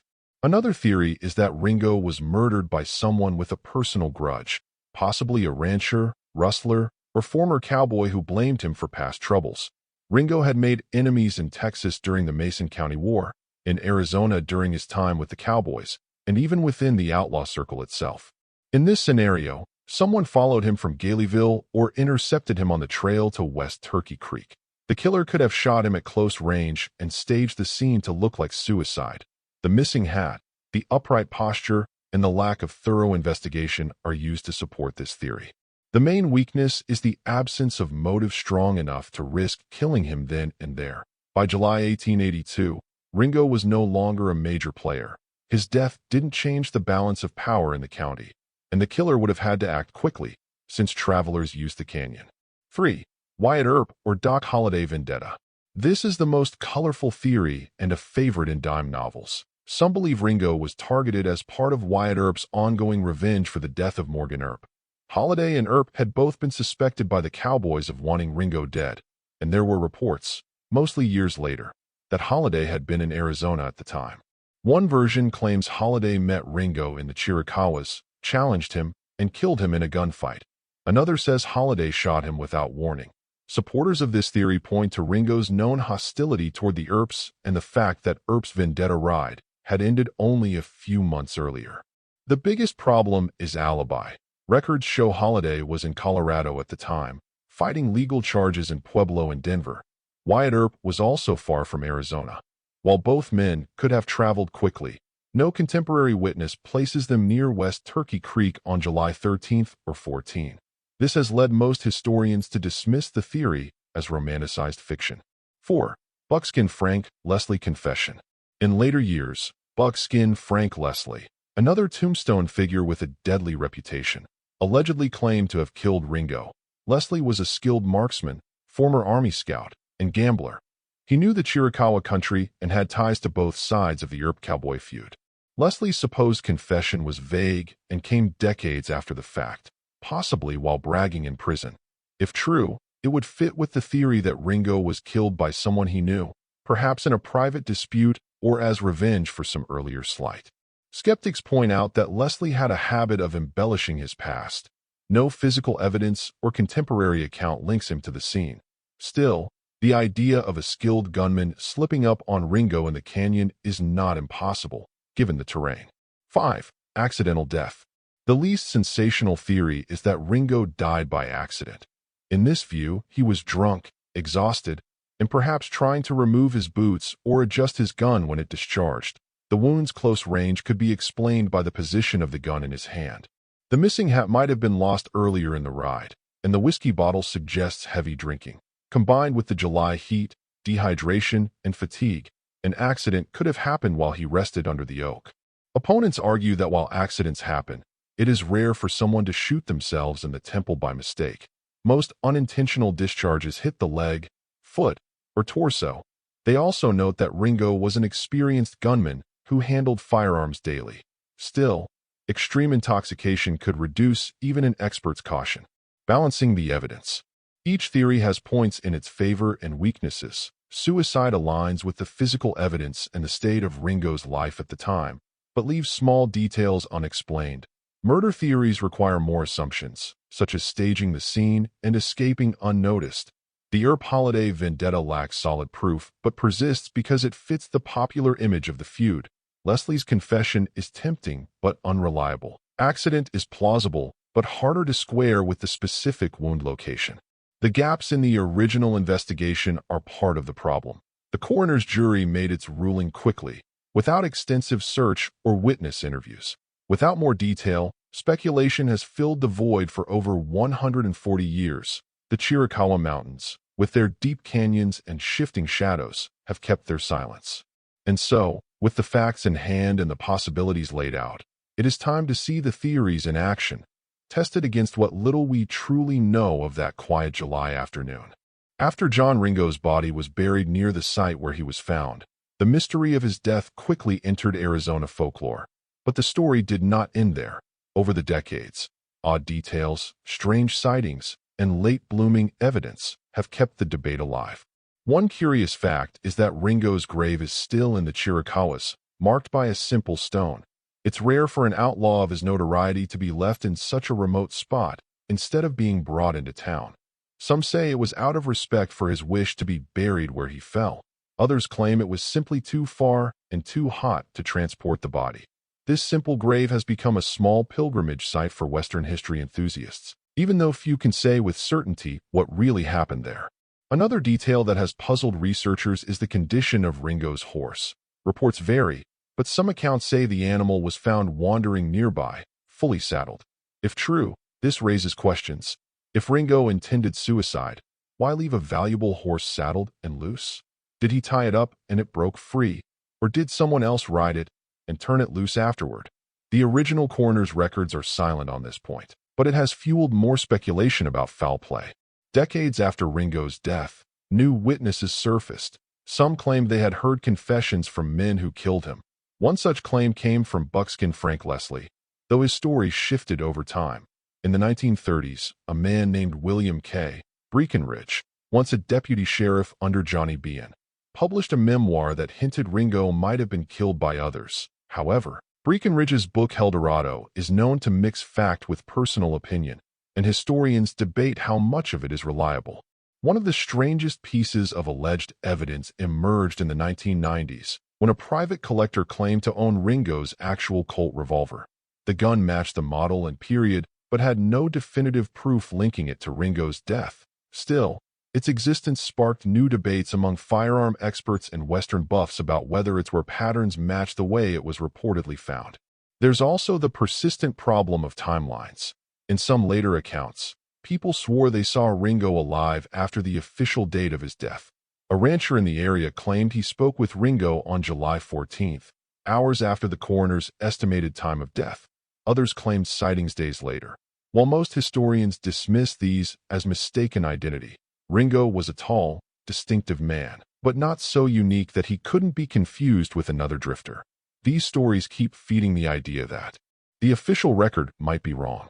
Another oddity lies in the lack of formal investigation beyond the coroner's inquest. Cochise County at the time was politically fractured. Sheriff Johnny Bean had long been accused of siding with the cowboys, while the Earp faction held influence with other territorial authorities. Some theorists believe that Ringo's death was treated casually because it removed a dangerous player without anyone having to face legal consequences. A deeper inquiry might have exposed embarrassing ties between lawmen and outlaws, so no one pushed for it. In more recent years, forensic experts and amateur historians have visited the site to re-examine the scene.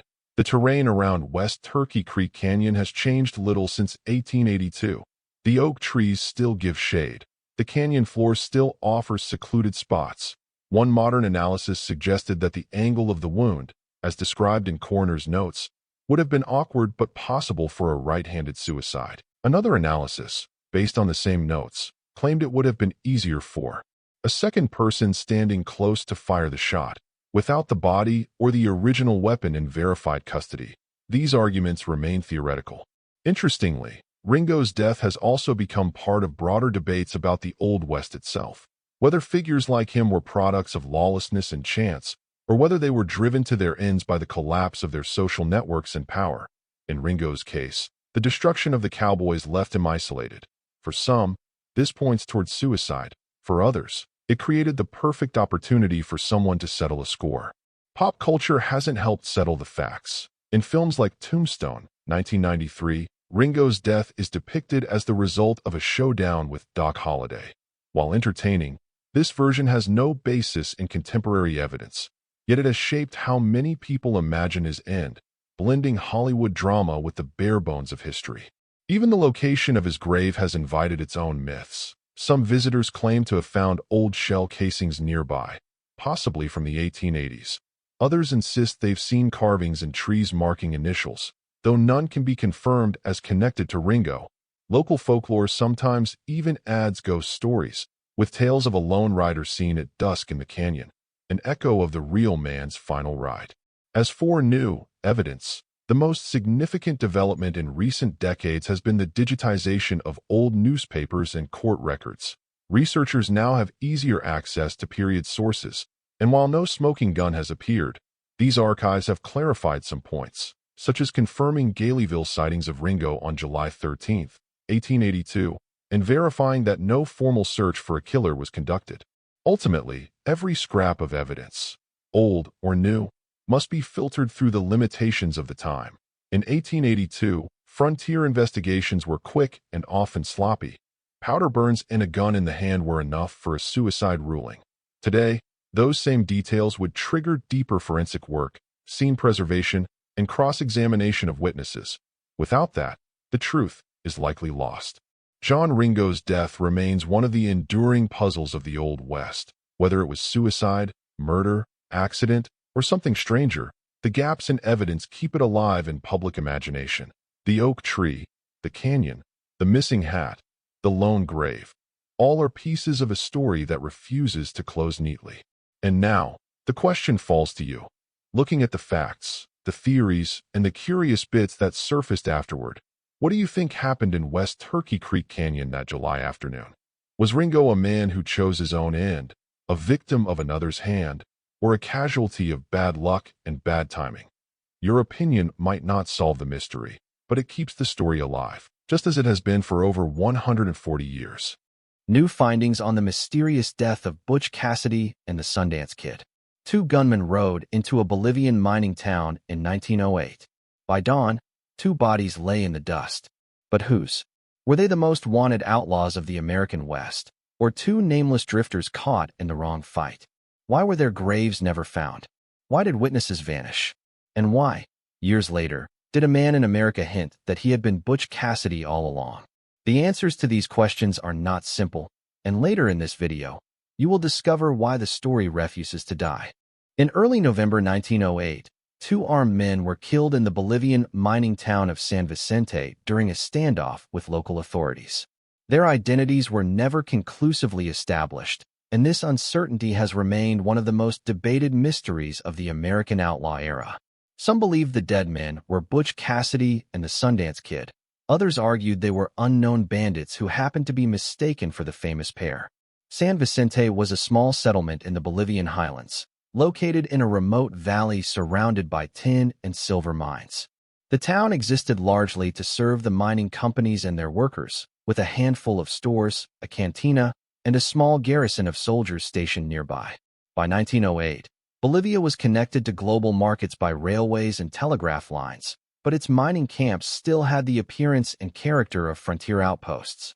Foreigners stood out quickly, and suspicious behavior was often reported to authorities. According to official accounts, the two men who arrived in San Vicente shortly before the incident were foreigners. They purchased supplies, paid with unfamiliar coins, and spoke poor Spanish. Their gear, saddles, bridles, and revolvers, was of North American design, which marked them immediately as outsiders. Reports suggest they were also cautious in their movements, avoiding social gatherings and showing unusual concern about local patrols and travel routes. At the time, Bolivia was on alert. Days earlier, a payroll robbery near Tupiza had drawn attention, and word spread quickly through the mining region. Telegraph stations allowed news of crimes to travel faster than ever before, and patrols were increasingly aggressive in pursuing armed suspects. When locals in San Vicente noticed that the two foreigners' mules bore brands linked to the Tupiza robbery, suspicions hardened. A message was sent to the authorities, and within hours, a detachment of soldiers and police surrounded the house where the men had taken lodging. Accounts of the standoff agree on the basic sequence of events.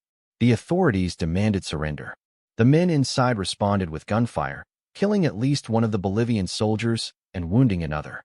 The exchange of shots continued into the night. Witnesses recalled long pauses between gunfire, suggesting the men inside were rationing ammunition carefully. Around midnight, two final shots were heard in close succession, after which silence followed. At dawn, the soldiers entered the house. Inside they found two bodies. One man lay on the floor, dead from gunshot wounds. The other was found on the bed with a pistol nearby, and evidence suggested he had shot himself. The possessions recovered included North American currency, a knife, spurs, and a map. The weapons and gear were consistent with experienced riders and gunmen, but no official identification was made at the time. Bolivian authorities buried the bodies in unmarked graves in San Vicente. No photographs were taken before burial, and no fingerprints or other verifiable evidence were preserved. Later claims that the dead were Butch Cassidy and the Sundance Kid rested on circumstantial evidence and local testimony, not on forensic proof. Because of this, the San Vicente incident has remained one of the most disputed episodes in outlaw history. What the San Vicente shootout reveals is the difficulty of law enforcement and identification in remote regions during the early 20th century. Rumors traveled quickly, but reliable information was scarce. Armed foreigners in a mining town naturally drew suspicion. Once the gunfight occurred, the assumption that the men must be the famous American outlaws spread rapidly, and it fit the public desire for closure to a long and notorious criminal career. Yet the absence of clear documentation left room for doubt. The lack of photographs, the speed of burial, and the fact that no American investigators confirmed the bodies ensured that alternative theories would survive. To this day, historians weigh the San Vicente standoff as either the end of Butch Cassidy and the Sundance Kid, or as the death of two unknown fugitives who happened to be in the wrong place at the wrong time. This unresolved identity is what makes the San Vicente incident so significant. It demonstrates how the frontier world, even in the early 20th century, still produced mysteries where legend and fact became inseparable. Later in this video, we will examine the official reports, conflicting timelines, and later claims to test whether San Vicente truly marked the final chapter of the Wild Bunch, or whether the outlaw legends managed to escape once more. Bolivian papers versus American reports, clashing timelines. The events in San Vicente quickly moved beyond the mining camp itself and became a subject of international reporting. Bolivian newspapers published accounts based on statements from the local military and police, while American newspapers, already familiar with the exploits of Butch Cassidy and the Sundance Kid, eagerly seized on the story. The result was two competing versions of the same event, each shaped by geography, language, and political context. In Bolivia, official reports described the San Vicente incident in straightforward terms. Two armed foreigners were involved in a payroll robbery near Tupiza, pursued by soldiers, and finally cornered in San Vicente. The Bolivian press accepted the authorities' conclusion that the men were the famous North American bandits. even though there was no definitive evidence beyond circumstantial clues such as their gear, their appearance, and their behavior. For local readers, the matter was settled. Bolivia's army had eliminated notorious international criminals. American reporting, however, painted a less certain picture. Within weeks of the San Vicente gunfight, newspapers in the United States published conflicting accounts. Some repeated the Bolivian version, presenting it as the long-awaited end of Butch Cassidy and the Sundance Kid.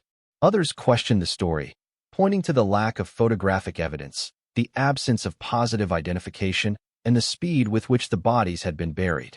In the American press, the story quickly became less about two dead men in Bolivia and more about whether the outlaw legends had truly reached their conclusion. Timing also played a role in the confusion. The telegraph allowed for rapid transmission of information, but international communication in 1908 was still uneven. Reports from Bolivia reached the United States through translation and often passed through multiple sources before publication. Small details were altered, exaggerated, or lost altogether. American readers often saw different names for the same town, varying accounts of the number of shots fired, or inconsistent descriptions of the men's possessions. This inconsistency left ample room for doubt. The Pinkerton Detective Agency, which had pursued Butch Cassidy and his gang for years, monitored the reports closely. The agency had long believed that Cassidy and Sundance were active in South America, but even the Pinkertons could not verify the Bolivian accounts. Their files reflected the same uncertainty as the press. The outlaws may have died in San Vicente, or they may have escaped. It is important to note the role of reputation in shaping these narratives. By 1908, Cassidy and Sundance were already international figures, and their story attracted far more attention than that of ordinary bandits. Bolivian authorities had a strong incentive to claim credit for eliminating them, as doing so emphasized the effectiveness of local law enforcement and placed Bolivia in world headlines.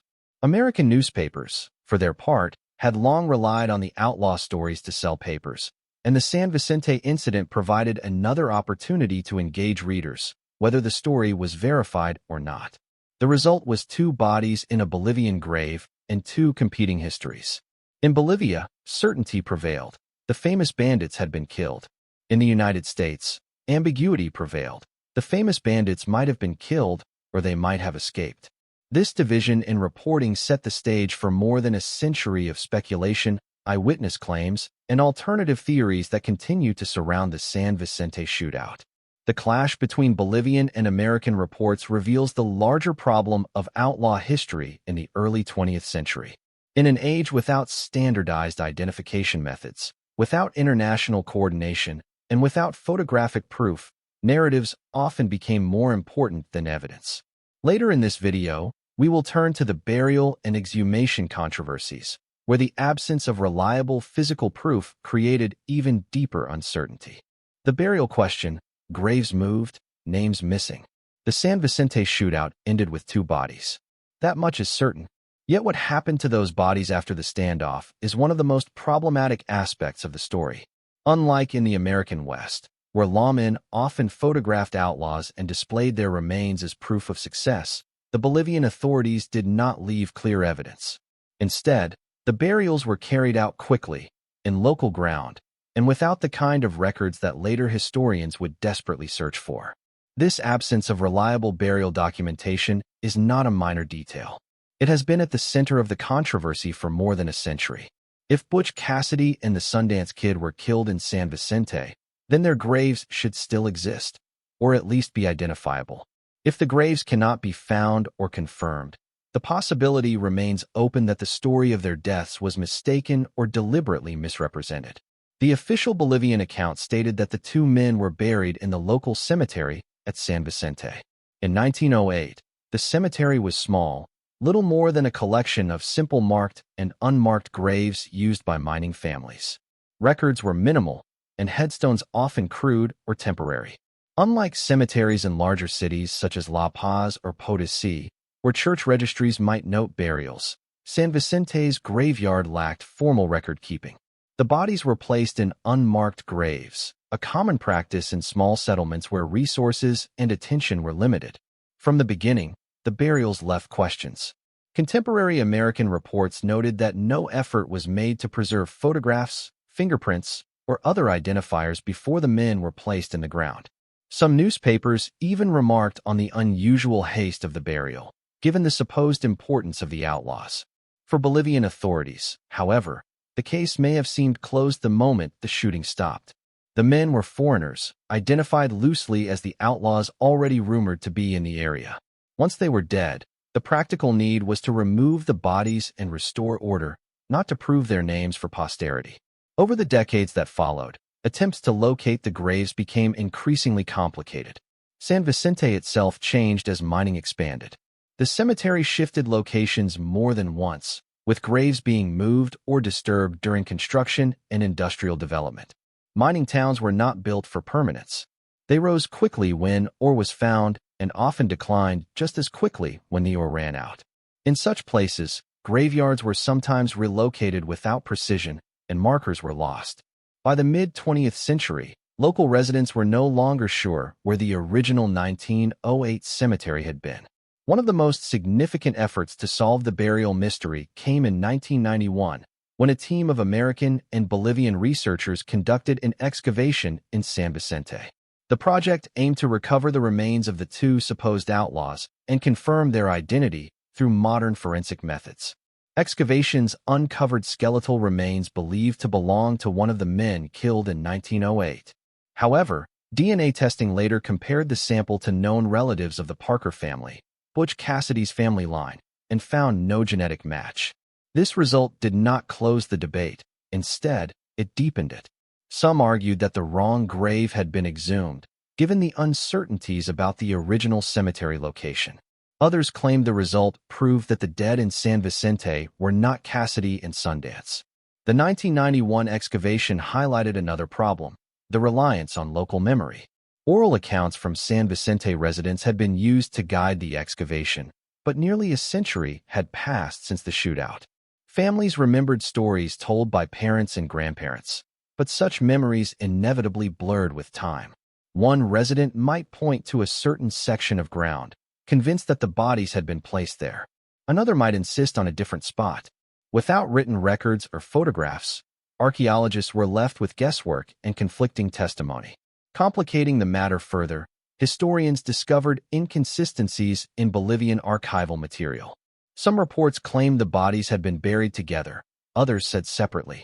A few suggested the graves had been disturbed not long after the burials, perhaps when new mining shafts were dug. There were even claims that bones had been removed decades later by treasure hunters who believed valuables might have been buried with the Americans.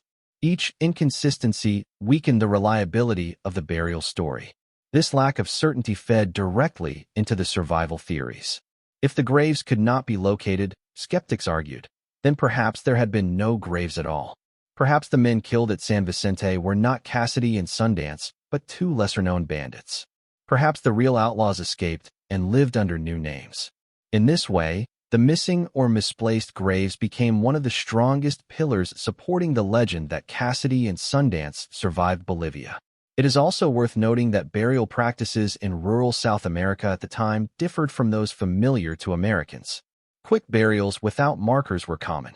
Families of miners often lacked the money for headstones. Graves were sometimes reused, with older remains displaced to make room for new ones. These realities make the loss of Cassidy and Sundance's supposed resting places less surprising, but they also make historical verification nearly impossible. In the end, the burial question remains unresolved. The only firm facts are that two bodies were placed in the ground at San Vicente in 1908, and that later attempts to identify them have failed to provide conclusive answers. What should have been the simplest element, the location of a grave, has become one of the most confusing and contested pieces of the story. The missing graves turned a straightforward shootout into a mystery that refuses to die. If the bodies cannot be proven, the legends cannot be buried either. And that uncertainty shaped everything that followed. The rumors of survival, the supposed sightings, and the enduring fascination with what happened after San Vicente. Later in this video, we will turn to the disappearance of Etta Place, whose own vanishing act fueled speculation that Cassidy and Sundance not only survived, but perhaps continued their lives far from the Bolivian mountains. Etta Place vanishes, sightings that fuel survival talk. The story of Butch Cassidy and the Sundance Kid cannot be told without mentioning Etta Place, one of the most mysterious women of the outlaw era. Her disappearance after 1908 became another strand in the web of uncertainty surrounding San Vicente. Unlike the graves in Bolivia, which remain a physical mystery, Etta's story is a mystery of silence. She simply vanished from the record. That absence gave rise to speculation that she might have known the truth about what really happened to Cassidy and Sundance, and that her disappearance was deliberate. What we know about Etta Place is remarkably limited. Even her birth name and origin remain uncertain. Some accounts suggest she was a schoolteacher or nurse from the American East. Others say she came from Texas or possibly even Europe. What is documented is her close relationship with Harry Longabaugh, better known as the Sundance Kid. She traveled with him and Butch Cassidy to South America in 1901, where they attempted to build new lives in Argentina's Santa Cruz province. Together they bought a ranch near Cholila, posing as respectable settlers. The three lived quietly for several years, blending into the frontier community. Local records confirm land purchases made under their assumed names, and photographs from the period show Etta with Cassidy and Sundance. By all accounts, she was strikingly attractive, well-dressed, and fluent in both English and Spanish. She seemed capable of moving between cultures, a valuable skill in a land where Americans were still rare. Her trail becomes most visible in 1904, when she traveled with Sundance to New York. From there, they sailed to Buenos Aires, and she continued with him back into the Argentine interior. But within a few years, as the authorities closed in on Cassidy and Sundance following robberies in Argentina and Chile, Etta's presence fades from the record. By 1907 or 1908, she was no longer with them. Whether she left voluntarily, was sent away for her safety, or disappeared for other reasons has never been established. The timing of her disappearance is critical. If Etta parted from Sundance before the San Vicente shootout, then she had no connection to the final chapter. But if she remained with him longer, as some unverified reports suggest, she may have known whether the men killed in Bolivia were truly Cassidy and Sundance, or whether they escaped. This gap has been exploited by survival theories ever since. Several alleged sightings of Etta Place surfaced in the years following 1908. In 1909, American newspapers reported that she had been seen in Denver, though the accounts were vague and lacked evidence. Later reports placed her in Texas, in Chile, and even in Paris. None of these sightings were confirmed, but each kept her name alive in the press. The mere possibility that she survived and returned to the United States encouraged the idea that Cassidy and Sundance might have done the same. One of the strongest pieces of circumstantial evidence connecting her disappearance to the survival theories came from the Pinkerton Detective Agency. The Pinkertons had monitored Etta Place closely during her years with Cassidy and Sundance. Their files included detailed descriptions and photographs, which were rare for women associated with outlaw gangs. Yet after 1907, the Pinkertons admitted they lost track of her completely. For an agency famous for its persistence, this was unusual. The lack of further intelligence suggested either that Etta took great care to disappear or that she had inside help. Historians have debated whether she might have returned quietly to the United States under her real identity, living out her life far from the public eye. If so, she would have been one of the few figures connected to the Wild Bunch to escape both law enforcement and legend. Others believe she may have died young, either in South America or soon after returning to North America, leaving no trace in official records. What keeps the speculation alive is the fact that her disappearance coincides with the period when Cassidy and Sundance were supposedly at their end in Bolivia. If she had left them earlier, why was her absence not noticed until much later? If she left them later, then why did no authority ever question her about their fate? The silence suggests she knew more than she revealed, and possibly that she was removed from the story deliberately. In the broader context of outlaw history, Etta Place stands out because she is not a caricature or a legend inflated by dime novels.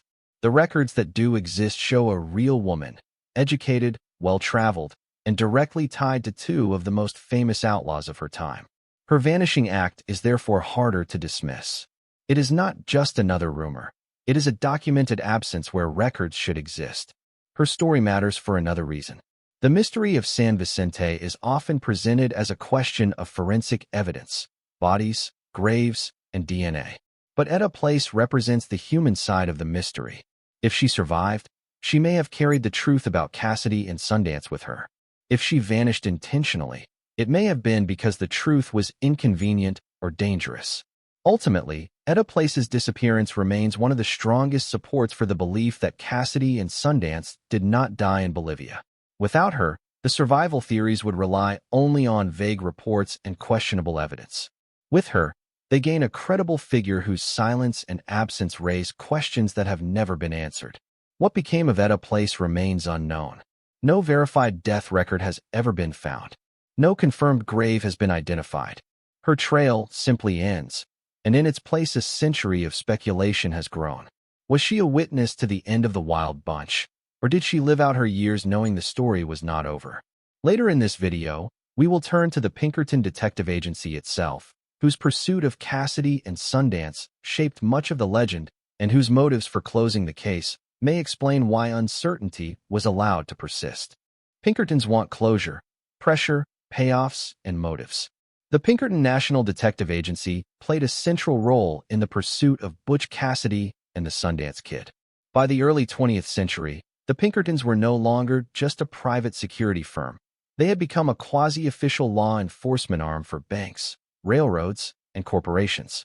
When Cassidy and Sundance continued their criminal activities in South America, the Pinkertons followed them across borders.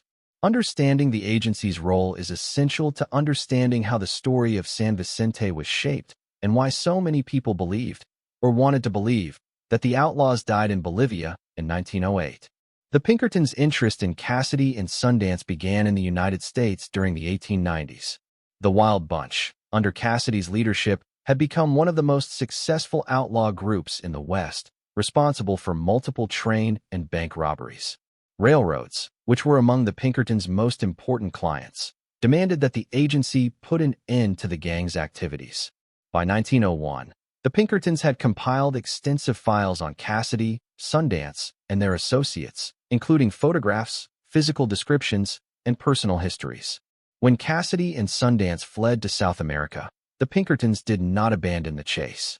Reports in the agency's archives confirmed that they tracked the pair to Argentina, where the Outlaws purchased a ranch under assumed names. Local authorities were supplied with descriptions, and the Pinkertons monitored movements in Buenos Aires and Patagonia. After a series of robberies in the region were linked to American bandits, the Pinkertons increased their pressure, warning officials in both Argentina and Chile that the two fugitives posed a threat to financial institutions. By the time of the San Vicente shootout in 1908, the Pinkertons had been chasing Cassidy and Sundance for more than a decade. The agency had expended money, manpower, and reputation in the pursuit. It is important to recognize that the Pinkertons operated not only as detectives, but as a business. Their reputation depended on results. Closing the file on Cassidy and Sundance with a confirmed death would have allowed the agency to declare victory to its clients and to the public. Yet here lies the problem. The San Vicente case did not provide clear proof. The Bolivian reports identified the two dead men as Cassidy and Sundance, but the identification was based on assumption, not forensic evidence. The Pinkertons, despite their access to international channels, never produced independent verification. Their files after 1908 reflected uncertainty. Some agents accepted the Bolivian account at face value. Others admitted privately that doubt remained. Why, then, did the narrative of San Vicente as the end of Cassidy and Sundance become so widely accepted? Part of the answer lies in institutional motive. The Pinkertons, along with banks and railroads, had every reason to present the case as closed. Declaring the Outlaws dead reassured clients that the threat was over and reinforced the agency's reputation for effectiveness. At a time when newspapers still portrayed Cassidy and Sundance as folk heroes in some circles, the Pinkertons could not afford to appear incapable of ending their careers. The agency's relationship with the press also influenced the outcome. The Pinkertons were adept at using newspapers to shape public perception. They often released statements to journalists that emphasized their successes and minimized their failures. In the case of San Vicente, American newspapers eagerly repeated the Bolivian claim of the Outlaws' deaths, often citing the Pinkertons as confirmation. In reality, the agency had no more direct evidence than anyone else. but its authority gave the story credibility. It is also worth noting the political context. By 1908, the United States was projecting influence into Latin America through both diplomacy and business interests. American companies invested heavily in railroads, mining, and banking in South America. The presence of American outlaws threatening those industries was an embarrassment. Declaring Cassidy and Sundance dead in Bolivia conveniently removed that problem from the international stage.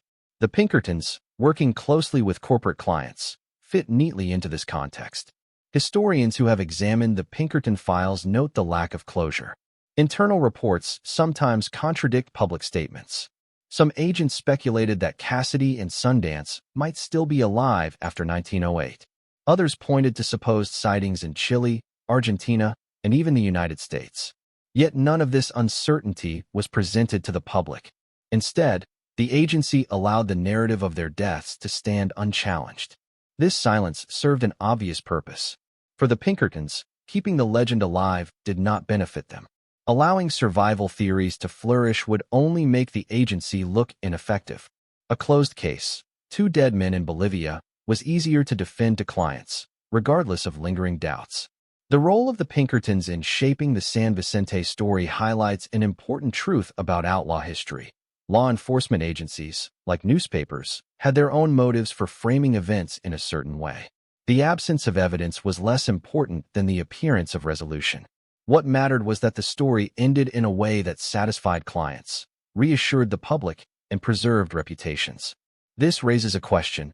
Did the Pinkertons genuinely believe Cassidy and Sundance died at San Vicente, or did they simply find it convenient to accept the claim? Without access to new evidence, the answer may never be known. But what can be said is this. The agency's willingness to endorse the Bolivian account without conclusive proof was not unusual for the time. In the early 20th century, law enforcement often relied on rumor and assumption, especially in cases that crossed international borders. In the larger narrative, the Pinkertons provided the authority that made the San Vicente story believable. Without their implicit endorsement, American newspapers might have treated the Bolivian reports with greater skepticism. With it, the legend of the Wild Bunch appeared to reach its end. And yet, the lack of proof left space for doubt. And in that space grew the survival theories that continue today. Later in this video, we will turn to one of the most intriguing of those theories, the case of William T. Phillips, a man who claimed in later years to be none other than Butch Cassidy himself. The William T. Phillips puzzle. Was he Butch? Few episodes in the long debate over Butch Cassidy's fate have stirred as much controversy as the claims surrounding William Thaddeus Phillips, an otherwise obscure man from the American Northwest. In the 1920s, Phillips began circulating stories about the Wild Bunch, eventually writing a manuscript in which he suggested, though never directly stated, that he himself had been Butch Cassidy. The puzzle of Phillips is central to the survival theory. If his claims contained truth, then Cassidy did not die in Bolivia in 1908. If they did not, then Phillips was either a fraud or a man fascinated by an outlaw he never met. Phillips appeared in Spokane, Washington, in the early 20th century. He worked in construction and occasionally wrote fiction. By the 1920s, he had taken an interest in outlaw history, specifically the story of the Wild Bunch. His knowledge of the gang was detailed, and he claimed access to information not available in the press. This alone caught the attention of researchers. At a time when few records about Cassidy and Sundance were widely published, Phillips seemed to know personal details about their movements, habits, and associates. In 1934, Phillips self-published a manuscript titled The Bandit Invincible, the story of Butch Cassidy. The work read partly as biography, partly as personal memoir. In it, Phillips described Cassidy's early life, his career as an outlaw, and his supposed escape from Bolivia. The most striking aspect of the book was its tone. Phillips wrote as though he were Cassidy himself, while never outright confessing it. Readers were left with the impression that Phillips and Cassidy were one and the same, though Phillips stopped short of a direct admission. Why would a man write such a book? There are several possibilities. The first is that Phillips really was Butch Cassidy, living under an assumed name after returning quietly to the United States. If this were true, the San Vicente shootout must have involved 2 other men who were mistakenly identified. Phillips's manuscript, which describes Cassidy surviving Bolivia, appears to support this version. The second possibility is that Phillips had known Cassidy personally in earlier years. This might explain his detailed knowledge of the outlaw's life, while also accounting for the inconsistencies in his narrative. He may have written the bandit invincible as a kind of tribute or as an attempt to profit from the legend by implying he was Cassidy himself. The third possibility is fraud. Phillips may have gathered what information he could from newspapers, stories, and local legends, and then presented it in a way that made him seem like Cassidy. In this view, the book was a fabrication designed to attract attention. Evidence for and against the Phillips as Cassidy theory has been debated for decades. Supporters point to his detailed knowledge of Wild Bunch history, much of it not widely known in the 1920s and 1930s. They argue that only someone who had lived those events could have described them so convincingly. Critics respond that Phillips often made errors, confusing dates, exaggerating events, or presenting information that contradicted established facts. Such mistakes, they argue, point to secondhand knowledge rather than firsthand experience. Physical evidence complicates the picture further. Photographs of William T. Phillips have been compared to known images of Butch Cassidy. Some observers note a resemblance in facial features, particularly in the shape of the nose and jawline. Others argue the differences are too great to support identification. Handwriting analysis has also been attempted, comparing Phillips's writing to known Cassidy letters, but the results have been inconclusive. An additional layer of intrigue came from Phillips's wife, who reportedly admitted after his death in 1937 that he had been Cassidy. According to this version, she confirmed privately what Phillips had only implied publicly. Critics question the reliability of such testimony, pointing out that personal motives, financial, reputational, or emotional, may have shaped the claim. Historians examining the Phillips manuscript often note its inconsistencies. For example, the book claims Cassidy underwent surgery to alter his appearance, a detail found in no other source. It also suggests that Cassidy lived peacefully in the Northwest for decades, a convenient narrative but one difficult to verify. Supporters argue that the errors could be deliberate misdirections designed to conceal surviving associates. Detractors see them as evidence of invention. What is certain is that Phillips's claims revived interest in Cassidy's survival at a time when the San Vicente story had largely been accepted. Newspapers across the United States reported on the manuscript, and the idea of Cassidy returning home under an alias became a staple of survival theories. The fact that Phillips never openly admitted his identity only added to the mystique. From a historical perspective, the Phillips puzzle illustrates the challenges of outlaw history in the absence of verifiable records. When a man with knowledge and motive makes claims that cannot be easily disproven, the result is lasting controversy. The debate over Phillips has continued for nearly a century, with new analyses appearing even in recent decades as historians re-examine photographs, handwriting, and testimony. Whether Phillips was Cassidy, a friend of Cassidy, or simply a fraud, his story reinforced the idea that San Vicente was not the end. By publishing his account, Phillips ensured that the possibility of Cassidy's survival would remain alive in public imagination. The William T. Phillips case also highlights the broader appeal of survival legends. Audiences prefer mysteries that remain open-ended. A shootout in a remote Bolivian mining town, with quick burials and no proof, left space for speculation. A mysterious man in the American Northwest, writing as if he were the outlaw himself, filled that space perfectly. Ultimately, the Phillips puzzle cannot be resolved with certainty. The evidence is suggestive but not conclusive, compelling but inconsistent.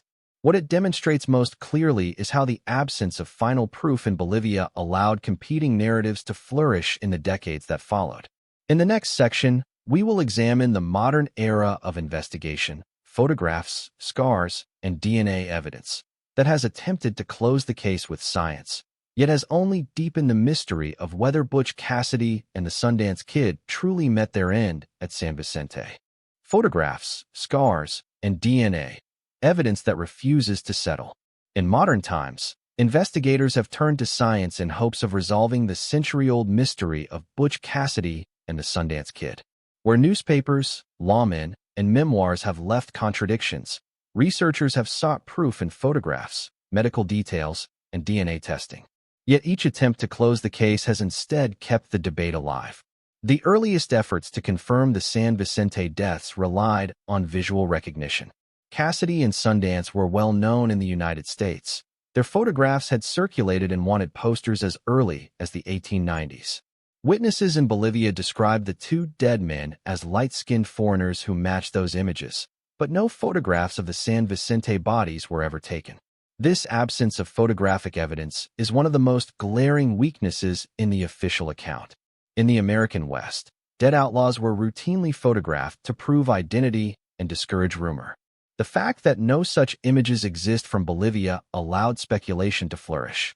Over the years, historians have tried to compare photographs of known associates with suspected later images of Cassidy or Sundance living under assumed identities.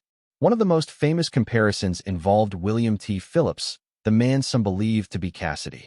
Side-by-side analysis of facial features, particularly the nose, jawline, and ears, produced arguments both for and against the identification. While modern facial recognition software has been applied in some cases, the quality of the surviving photographs is too poor to yield a definitive answer. Medical details provide another line of inquiry. Cassidy was known to have distinctive scars, including injuries from past gunfights and accidents. In theory, examining the remains in San Vicente should have confirmed whether the bodies matched those descriptions. However, when archaeologists exhumed remains in 1991 from what was believed to be the San Vicente cemetery, no such conclusive evidence was found. Skeletal remains were recovered, but they did not clearly match Cassidy's known injuries. This created more questions than answers. The most significant attempt to use science came with DNA testing. In the 1991 excavation, researchers hoped to extract DNA from the remains and compare it with living relatives of the Parker family, Cassidy's kin. Initial testing suggested no match. At first glance, this seemed to disprove the San Vicente story. But critics of the excavation quickly pointed out the weaknesses of the study. The location of the original 1908 cemetery had shifted multiple times due to mining development, and local residents could not agree on the precise burial sites. The bones tested may not have been those of the outlaws at all. In addition, DNA technology at the time was less advanced than it is today, leaving room for error or contamination. Subsequent efforts to repeat the DNA analysis have been attempted, but with limited success. No confirmed remains of Cassidy or Sundance have been recovered that can be definitively tied to San Vicente. Without a proven sample, comparison with family DNA cannot yield certainty. Thus, the scientific approach has so far failed to close the question. What these attempts have shown, however, is how difficult it is to apply modern forensic tools to century-old mysteries. Graves may have been disturbed. Records may be incomplete or lost. Witness testimony, once central to identification, cannot be re-evaluated with certainty. Even the most advanced technology cannot produce answers if the basic evidence, verified remains, is missing. Despite these challenges, the pursuit of scientific proof continues. Some researchers argue that new excavations in San Vicente, guided by improved archaeological methods, could recover the correct graves. Others believe the answer lies not in Bolivia but in the United States, where descendants and family lore suggest Cassidy may have returned under a false name. In that case, DNA from suspected graves in the American West might one day provide a match. What is most striking is that every scientific attempt has reinforced the same outcome: uncertainty. The absence of photographs prevents visual confirmation. The absence of clear medical markers prevents anatomical confirmation. The inconclusive DNA prevents genetic confirmation. Each gap leaves the mystery unresolved, and each attempt that fails only strengthens the legend. The persistence of this uncertainty has cultural as well as historical significance. The story of Cassidy and Sundance has endured not only because of their crimes, but because of the unresolved ending. Definitive proof would close the case. Ambiguity keeps it alive. The very fact that science has not been able to end the debate has made the mystery even more compelling for historians, writers, and the public. In a broader sense, the failure of photographs, scars, and DNA to resolve the San Vicente story illustrates the limitations of historical investigation. Not all questions from the past can be answered, even with modern tools. Some remain permanently suspended between fact and legend. Cassidy and Sundance belong in that category. So where does this leave us? After more than a century, the evidence remains contradictory. Two men died in San Vicente in 1908, but their identities were never conclusively established. Bolivian reports claimed they were the famous Outlaws. American reports cast doubt. Graves were lost or disturbed. A woman central to their story vanished. The Pinkertons declared victory without proof. A man in the Northwest wrote, as though he were Cassidy himself. And modern science has failed to close the file. The result is a legend that endures precisely because it lacks a final chapter. Butch Cassidy and the Sundance Kid may have died in Bolivia, or they may have returned home under new names. What is certain is that the mystery has outlived them and will likely continue to do so.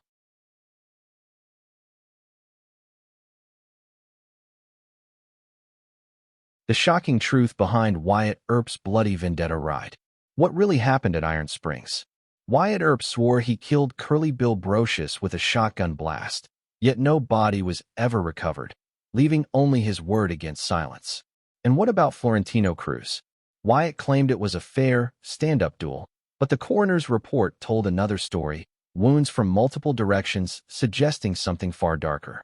These contradictions are not just legends.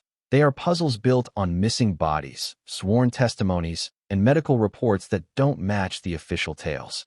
And later in this video, we'll dig into those records, weigh the theories, and uncover why the Earp Vendetta ride still splits historians 140 years later. Part 1. The Trigger, Morgan Earp's murder and Wyatt's resolve. What turns a lawman into a vigilante? And when does justice become revenge? These questions surround the night of March 18, 1882, when a shotgun blast inside a Tombstone billiard hall killed Morgan Earp. That killing didn't just end a life. It set Wyatt Earp on a bloody collision course with the Cowboys, a ride that historians still debate today. Stick around, because later in this video we'll uncover how Wyatt's legal authority as a U.S. Deputy Marshal blurred into something far more controversial. The story begins with the fallout from the OK Corral shootout in October 1881.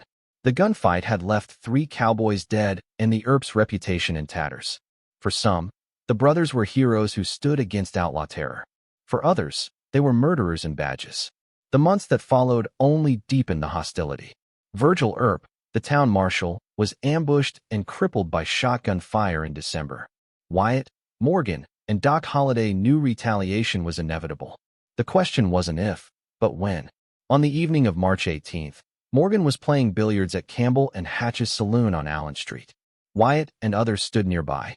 Just after 10 p.m., shots rang out through a window from the dark alley outside. One bullet ripped into Morgan's back, severing his spine. Another narrowly missed Wyatt. Morgan collapsed instantly, paralyzed. Witnesses recalled his last words, gasped to his brother. "This is the last game of pool I'll ever play." Within the hour, Morgan was dead. Who fired the shots?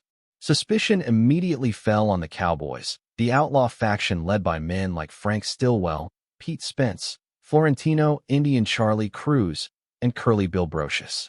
But as always in Tombstone, eyewitness testimony was murky.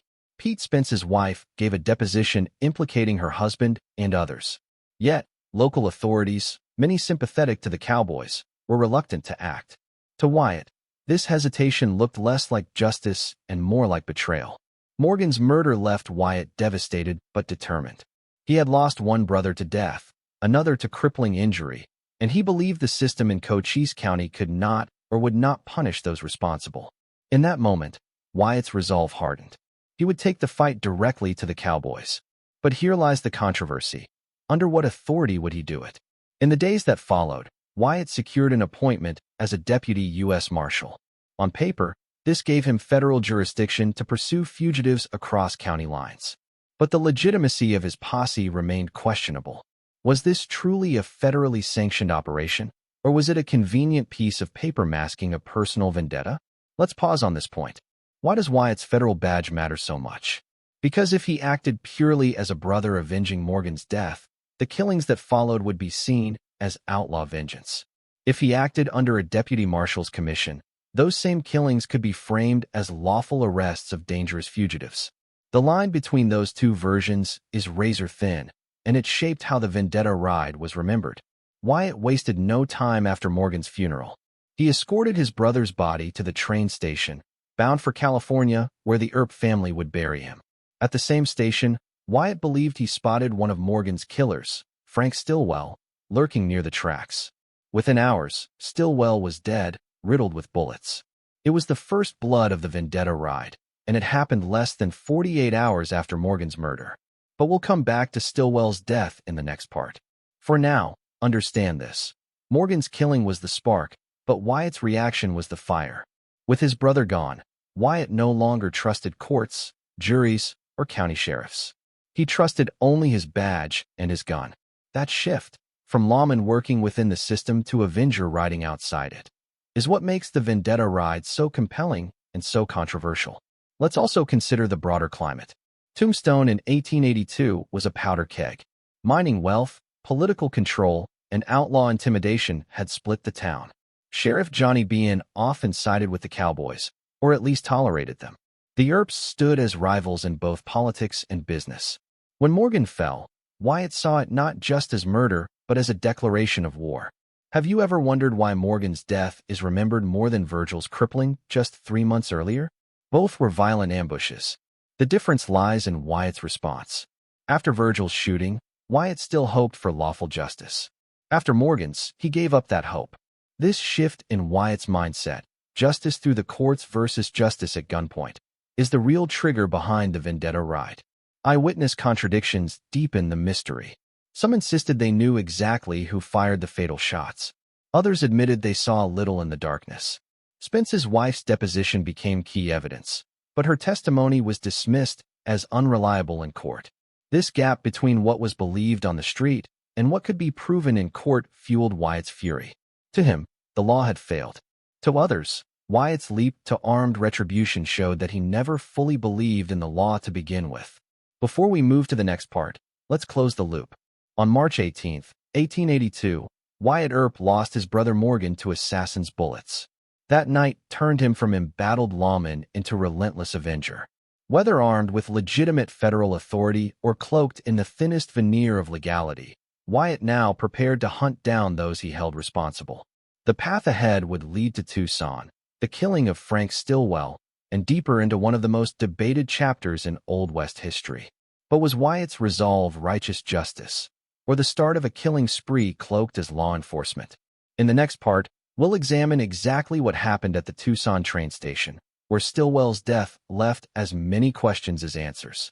Part 2, Tucson train station, the Stillwell killing.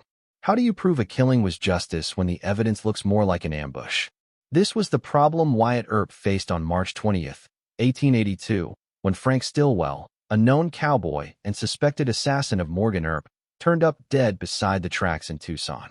Was this the lawful action of a deputy marshal executing a warrant, or was it the first shot of Wyatt's private vendetta? Stick around, because later in this video we'll dive into the coroner's inquest and see how the evidence clashed with Wyatt's version of events. The setting was tense. Just 2 days earlier, Morgan Earp had been murdered in Tombstone while playing billiards. Wyatt, devastated and enraged, decided to escort Morgan's body to California for burial. Virgil, still recovering from his own ambush wounds, was also leaving Arizona with his wife. Wyatt, Doc Holliday, Sherman McMaster, and a few others joined the train party, both as escort and protection. When the group reached Tucson, rumors spread quickly. Several cowboys, including Frank Stillwell, had been seen lurking near the station. Wyatt believed they intended to ambush Virgil and finish the job. To Wyatt, this was confirmation that the same men responsible for Morgan's death were now after the rest of his family. In his mind, the choice was simple: wait for another attack or strike first. Here's where the story gets complicated. Stillwell was indeed spotted near the train tracks. Witnesses later claimed they saw Wyatt and his men pursue him into the dark. Shots were heard, and by morning Stillwell's body was discovered, riddled with bullets and buckshot. Some accounts claimed he had been shot so many times he was barely recognizable. Was this a lawful arrest gone wrong, or an execution? Wyatt later insisted he acted under the authority of a deputy U.S. Marshal, claiming Stillwell was a fugitive involved in Morgan's murder. But there's a problem. Stillwell had not been convicted, and warrants were murky. Sheriff Johnny Bean, sympathetic to the cowboys, argued Wyatt had no right to kill Stillwell and accused him of cold-blooded murder. The coroner's inquest into Stillwell's death only deepened the controversy. Testimony painted conflicting pictures. Some witnesses suggested Wyatt and his men hunted Stillwell down deliberately. Others implied Stillwell had been stalking Virgil and was caught in the act. The coroner ultimately ruled Stillwell died at the hands of parties unknown. That ambiguous conclusion satisfied no one. Let's pause here. Why does Stillwell's killing matter so much? Because it set the tone for the entire Vendetta ride. If Wyatt's posse killed Stillwell lawfully, the rest of their actions could be framed as legitimate law enforcement. If not, everything that followed would look like vigilantism. Have you ever noticed how much Old West justice depended on perception? To Wyatt and his supporters, Stillwell's death was retribution for Morgan and protection for Virgil. To his enemies, it was proof that Wyatt had crossed the line. In the newspapers, the story split just as sharply. Some headlines praised Wyatt for ridding the territory of a notorious outlaw. Others condemned him as a murderer hiding behind a badge. And what of Stillwell himself? He wasn't exactly a model citizen. A former deputy sheriff under Bean, he had turned against the Earps after the OK Corral fight. By 1882, he was firmly allied with the cowboys and suspected of helping organize both Virgil's ambush and Morgan's murder. But suspicion is not conviction. Wyatt acted on belief, not court verdicts. That distinction is where the controversy lies. There's also the question of how Stillwell actually died. The sheer number of wounds suggested more than one shooter. Did Wyatt personally fire the fatal shots, or did his posse gun Stillwell down together? Wyatt later claimed responsibility, but some historians suggest this was bravado, shielding his companions from legal consequences. Others argue he wanted to make a statement, that he, Wyatt Earp, had delivered justice with his own hand. Consider the symbolism: a brother murdered in cold blood, a train carrying the body west, an outlaw lying dead in the dirt by the rails. The image was cinematic long before Hollywood touched it. But beneath the drama, the evidence remains frustratingly thin. No one saw the shots fired. The coroner could not assign blame. All that remains are Wyatt's claims, his enemies' accusations, and a body riddled with lead. The aftermath was immediate. Bean issued warrants for Wyatt and his men, charging them with murder. But Wyatt refused to submit. In his view, he had acted legally under federal authority, and Bean's county jurisdiction meant nothing. With those charges hanging over his head, Wyatt gathered his posse tighter and set out to hunt the other cowboys he believed guilty. Stillwell's death wasn't the end, it was the beginning. Before we move on, let's close the loop. On that March night in Tucson, Frank Stillwell died violently, his body left beside the rails. To some, it was justice at last. To others, it was vigilante murder. What's undeniable is that it marked the first shot of the Vendetta ride. Once Wyatt pulled that trigger, there was no turning back. But the controversy only grew. In the days ahead, Wyatt would confront Florentino Indian Charlie Cruz, and the story of that encounter raises even sharper questions. Was it a fair fight, as Wyatt later claimed, or a cold-blooded execution disguised as a duel? We'll explore that in the next part. Part 3, Florentino Cruz, Duel or Execution. Was Florentino Indian Charlie Cruz gunned down in a fair fight, or was he executed under the guise of justice? This question lies at the heart of one of the most controversial episodes of Wyatt Earp's Vendetta ride. Unlike the chaos of Morgan Earp's ambush or the confusion of Frank Stillwell's death at Tucson Station, Cruz's killing forces us to compare two very different versions of the same event. Wyatt's later account of a stand-up duel and the medical evidence recorded by Dr. George Goodfellow. Stick around, because later in this video we'll reveal how those conflicting stories cast doubt on the very foundations of Wyatt's claim to lawful justice. After Frank Stillwell's violent end, Wyatt and his posse were fugitives in the eyes of Cochise County Sheriff Johnny Bean. Bean issued warrants charging Wyatt, Doc Holliday, and their allies with murder. But Wyatt wasn't about to stop. He was convinced that Stillwell had only been one of several men involved in Morgan's assassination. The next name on his list was Florentino Cruz, a Mexican vaquero linked to the cowboys. Cruz's reputation was complicated. Some accounts describe him as little more than a hanger-on, a small-time outlaw swept into the cowboys' orbit. Others place him directly in the conspiracy against Morgan Earp, citing the testimony of Pete Spence's wife, who claimed Cruz was part of the ambush team. Whether Cruz was a hardened killer or a low-level associate remains debated, but for Wyatt, that distinction no longer mattered. He believed Cruz was guilty, and he intended to act. On March 22, 1882, Wyatt's posse caught up with Cruz in the Whetstone Mountains. Here the versions of the story split. According to Wyatt's later telling, retold in interviews and memoirs decades afterward, he and his men confronted Cruz face to face. Wyatt claimed Cruz drew his weapon, forcing the posse to respond. In Wyatt's narrative, it was a stand-up gunfight. Cruz fought, lost, and died. This version framed the killing as law enforcement in action, the righteous defeat of a fugitive who resisted arrest. But Dr. George Goodfellow, the famed frontier physician who examined Cruz's body, offered a starkly different picture. Goodfellow noted multiple gunshot wounds, far more than one might expect from a quick duel. Ballistics suggested that Cruz may have been shot from different angles, even from behind. The pattern of wounds raised questions. Was this really a fair fight, or had Cruz been ambushed, surrounded, and executed? Let's pause here. Why does Goodfellow's testimony matter so much? Because it is one of the rare pieces of physical evidence from the Vendetta ride. Most of what we know comes from conflicting witness accounts and later memoirs. Goodfellow's coroner findings provide something more tangible, and they don't line up neatly with Wyatt's story. Have you ever noticed how myths grow when facts don't fit? Wyatt's version painted Cruz's death as a duel because a duel sounds lawful, even noble. But the medical evidence suggested something messier. Multiple shooters firing at once, Cruz overwhelmed before he had a chance to fight. To historians, that looks less like justice and more like an execution. This contradiction lies at the heart of the Vendetta debate. If Cruz died in a fair fight, then Wyatt and his posse could argue they were deputies confronting an armed fugitive. If he was executed, then the posse had become exactly what their critics accused them of being: a death squad hunting personal enemies under the thinnest cover of legality. Cruz's death also intensified the political storm in Tombstone. Bean, already furious over Stillwell's killing, saw this as further proof that Wyatt was out of control. He rallied a posse of his own, attempting to track down and arrest the Earps. But Wyatt was faster, moving through the Arizona wilderness with Doc Holliday, Sherman McMaster, Texas Jack Vermillion, and others. Each encounter deepened the divide. Were they lawmen cleaning up the territory or outlaws themselves? Consider Cruz's position in this story. He wasn't a major cowboy leader like Curly Bill Brocious or Johnny Ringo. He wasn't as notorious as Stillwell. In many ways, he was a secondary figure, perhaps even expendable.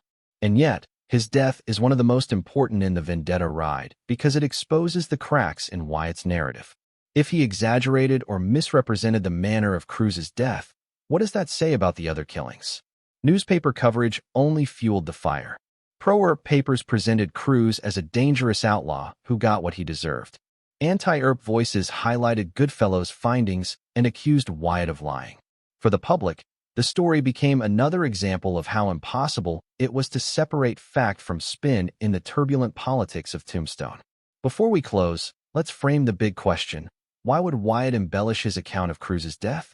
One answer is obvious. He needed to protect his reputation. As a deputy U.S. Marshal, even loosely appointed, Wyatt had to present his actions as lawful. Executing a suspect in cold blood would destroy that image. A duel, on the other hand, sounded like the classic image of frontier justice. But historians looking at the coroner's report and the conflicting testimonies see the cracks. Cruz's wounds tell a story that Wyatt's words do not. And in those cracks lies the controversy that still divides the Vendetta ride narrative today. So was Florentino Cruz gunned down in an honest fight, or executed in cold blood? The truth may never be certain. What we do know is that his death marked the second major strike of Wyatt's Vendetta, reinforcing the pattern that began with Stillwell. Justice claimed, but justice disputed. In the next part, we'll move to Iron Springs, where Wyatt confronted Curly Bill Brocious, the most feared of the cowboys. Wyatt claimed he killed him in one of the West's most dramatic gunfights. But without a recovered body and with wildly different accounts, historians still ask, was Curly Bill really killed that day, or did he vanish into legend? Part 4, Curly Bill at Iron Springs, vanished or killed. What happens when the most feared outlaw in the territory vanishes without a body?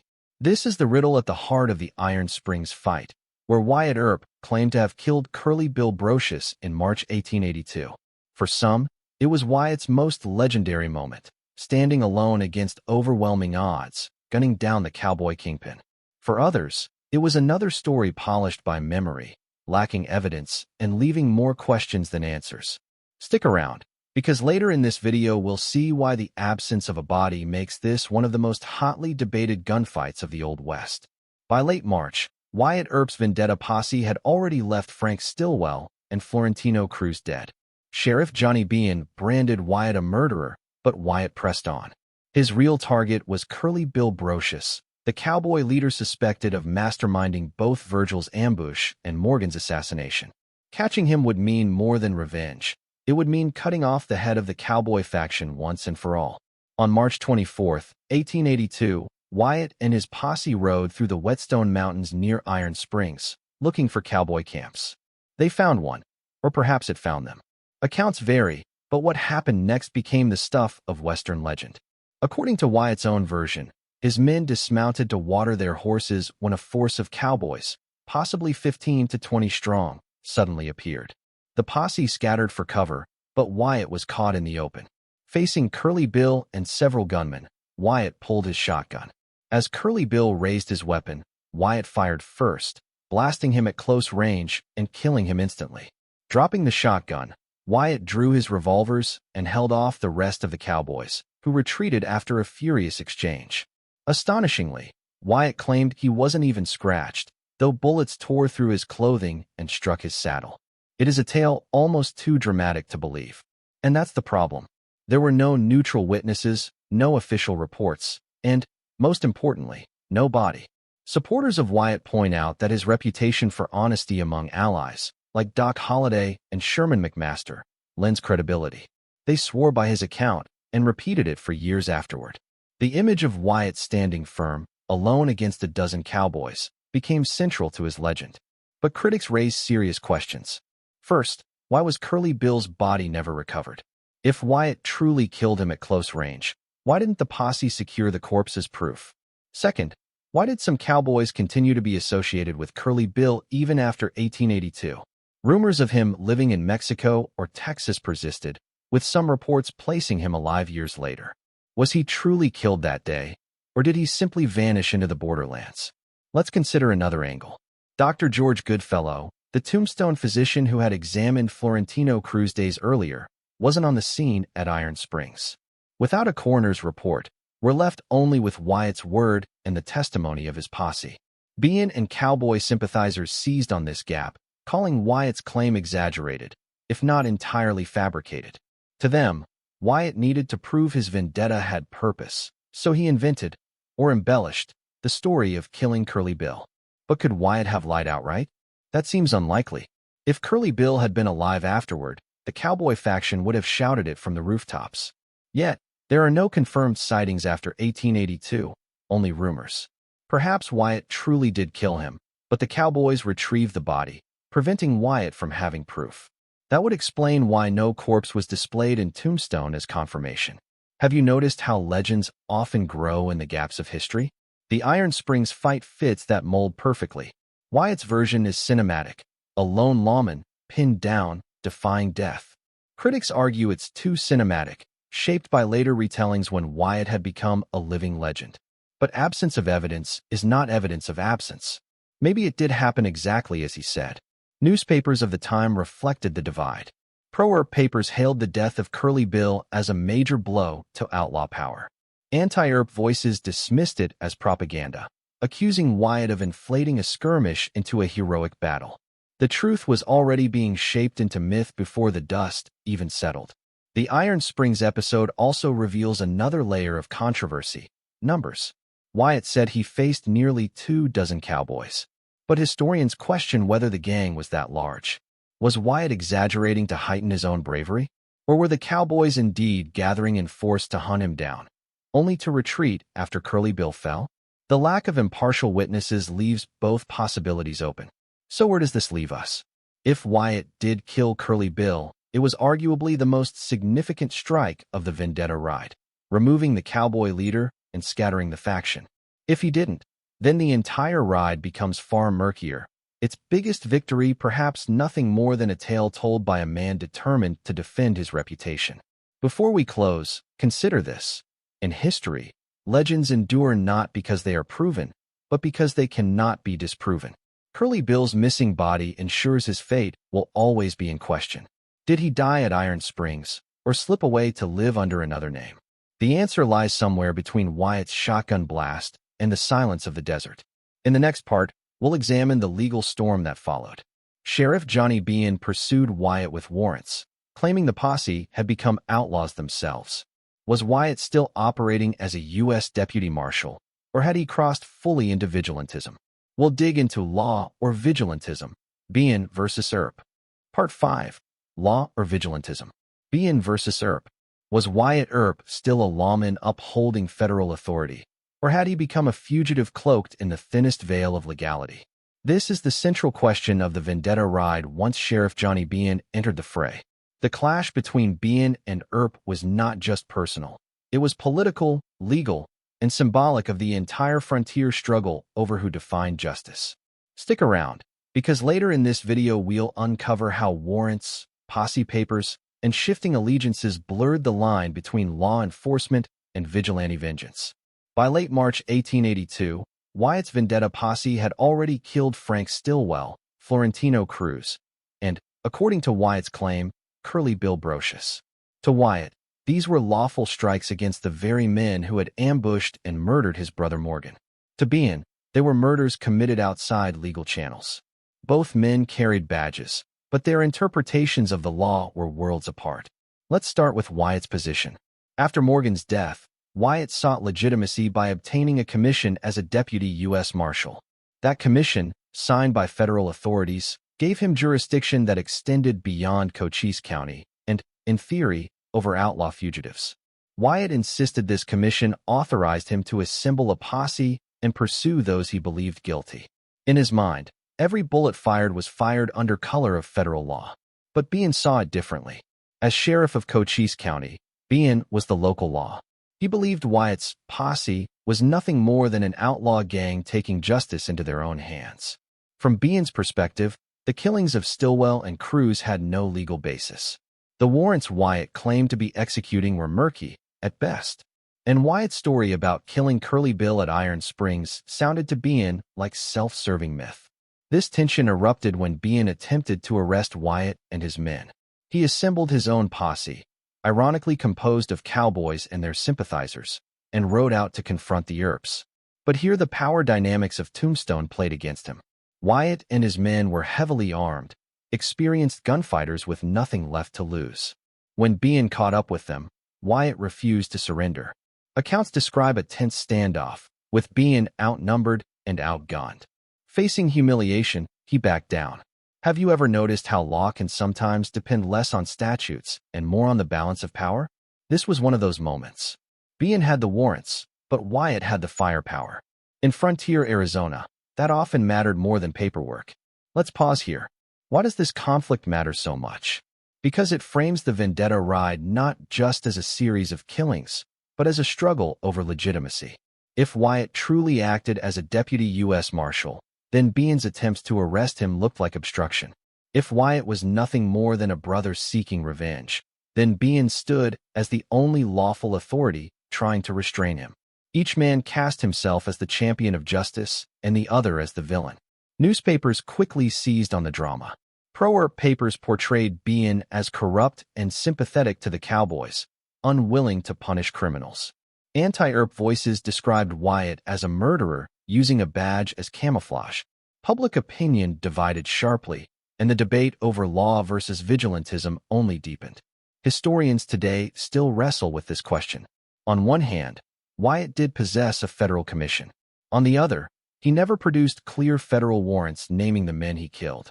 The posse papers he carried were real, but how much authority they granted remains debatable.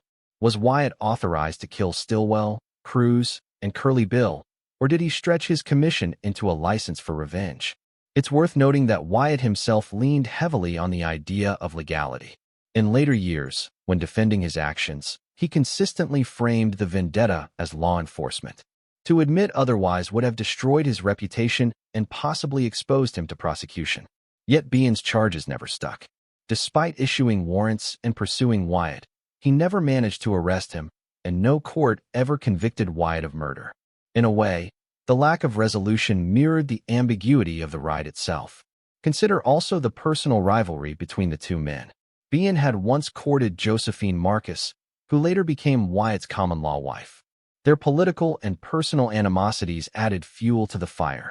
Was Bean truly outraged at Wyatt's unlawful killings, or was he motivated by personal resentment and political pressure? Likewise, was Wyatt driven solely by justice for Morgan, or did he relish the chance to undermine a rival sheriff he despised? Before we close, let's return to the big question: law or vigilantism?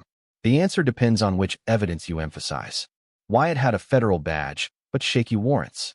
Bean had county jurisdiction, but weak loyalty from his deputies. Neither man could decisively prove his side. In the end, Wyatt's posse simply outlasted Bean's pursuit, slipping away into history with their version of justice intact. The irony is that both sides claimed to stand for law and order, yet both relied on violence, alliances, and political spin to defend their actions. That contradiction is why the Vendetta ride still fascinates today. It wasn't just a manhunt. It was a test of what law even meant in a frontier torn between personal vengeance and official authority. In the next part, we'll follow the story into the newspapers, where the battle shifted from bullets to headlines. Some painted Wyatt as a fearless frontier hero, others as a bloodthirsty outlaw. The way those papers framed the Vendetta would shape its legend for generations. Part 6. The Paper Trail, Newspapers and Public Opinion. What happens when the fight moves from the streets of Tombstone to the headlines of America's newspapers? The Earp Vendetta ride wasn't only waged with bullets and shotguns, it was also fought in print. And just like the gun smoke at Iron Springs, the coverage left the truth clouded. Stick around, because later in this video we'll see how newspaper accounts, pro-Earp, anti-Earp, and everything in between, shaped the legend of Wyatt Earp long before Hollywood ever touched it. By March 1882, the Vendetta ride was in full swing. Frank Stillwell lay dead on the tracks at Tucson. Florentino Cruz's riddled body told a story at odds with Wyatt's version of a duel. Curly Bill Brocious had vanished, killed, according to Wyatt, though no body was ever produced. Sheriff Johnny Bean was chasing the Earps with warrants, but failing to make arrests. Into this chaos stepped the press, eager to sell papers with sensational tales of frontier violence. Tombstone itself was divided. The Tombstone epitaph, generally supportive of the Earps, portrayed Wyatt's posse as men of courage, standing against outlaw terror in the territory. Their headlines celebrated the killings as victories for law and order. To their readers, the Vendetta was a cleansing fire, finally striking back at the cowboys who had bullied the town for years. But across the street, the Tombstone Daily Nugget told a different story. Aligned more closely with Sheriff Bean and cowboy sympathizers, the Nugget painted Wyatt and his men as murderers. Their articles accused the posse of lawless vengeance, mocking Wyatt's claim of acting under a federal badge. To Nugget readers, the Vendetta wasn't justice. It was outlawry carried out under the pretense of law. And it wasn't just Tombstone. Papers across Arizona Territory and the United States picked up the story. In Prescott, Tucson, and even as far as San Francisco, reports varied wildly. Some writers cast Wyatt as a heroic avenger, the embodiment of frontier grit. Others warned that his actions undermined the very idea of lawful authority. Without consensus, the public was left to choose which Wyatt Earp they believed in, the lawman or the vigilante. Have you ever noticed how newspapers often reveal more about their biases than the events they cover? The Vendetta ride is a perfect example. Reporters cherry-picked witness statements, emphasized or downplayed details, and framed events in ways that suited their political or personal alliances. One paper described Stillwell's death as the lawful killing of a notorious assassin. Another described it as a cold-blooded murder carried out in the dark. The same event, two headlines, two opposite meanings. The newspapers also played a key role in shaping the cowboys' image. In some accounts, the cowboys were depicted as an organized outlaw gang, terrorizing southeastern Arizona with rustling, stagecoach robberies, and assassinations. In others, they were portrayed as simple ranch hands persecuted by the Earps, who were ambitious and ruthless in their own right. Readers outside the territory, unfamiliar with the nuances of local politics, could easily be swayed by whichever version they read first. It's worth noting how quickly the press seized on the dramatic qualities of the Vendetta. Frontier journalism thrived on sensational stories. The image of Wyatt Earp riding with Doc Holliday and a band of gunfighters through the desert in pursuit of outlaws was irresistible. These men were cast in stark terms, heroes or villains, with little room for gray. That kind of storytelling sold papers, but it also blurred the messy realities of ambushes, warrants, and contradictory inquests. The role of public opinion mattered more than one might think. Politicians and law officers read the same papers as everyone else. If a newspaper branded Wyatt as a murderer, it put pressure on territorial officials to rein him in. If another paper praised him as a hero, it bolstered his claim of legitimacy. The press didn't just record the Vendetta ride, it influenced how it was handled. Modern historians have spent years tracing these accounts, trying to untangle fact from spin. Comparing the epitaph and the nugget side by side reveals just how polarized Tombstone was. Some facts are consistent. Morgan was killed, Stillwell was found dead in Tucson, Cruz was shot multiple times, and Curly Bill disappeared at Iron Springs. But the meaning of those facts, whether they represented justice or murder, was contested in every column inch. The legacy of this press war stretched far beyond 1882. Later writers and early biographers drew heavily on newspaper sources.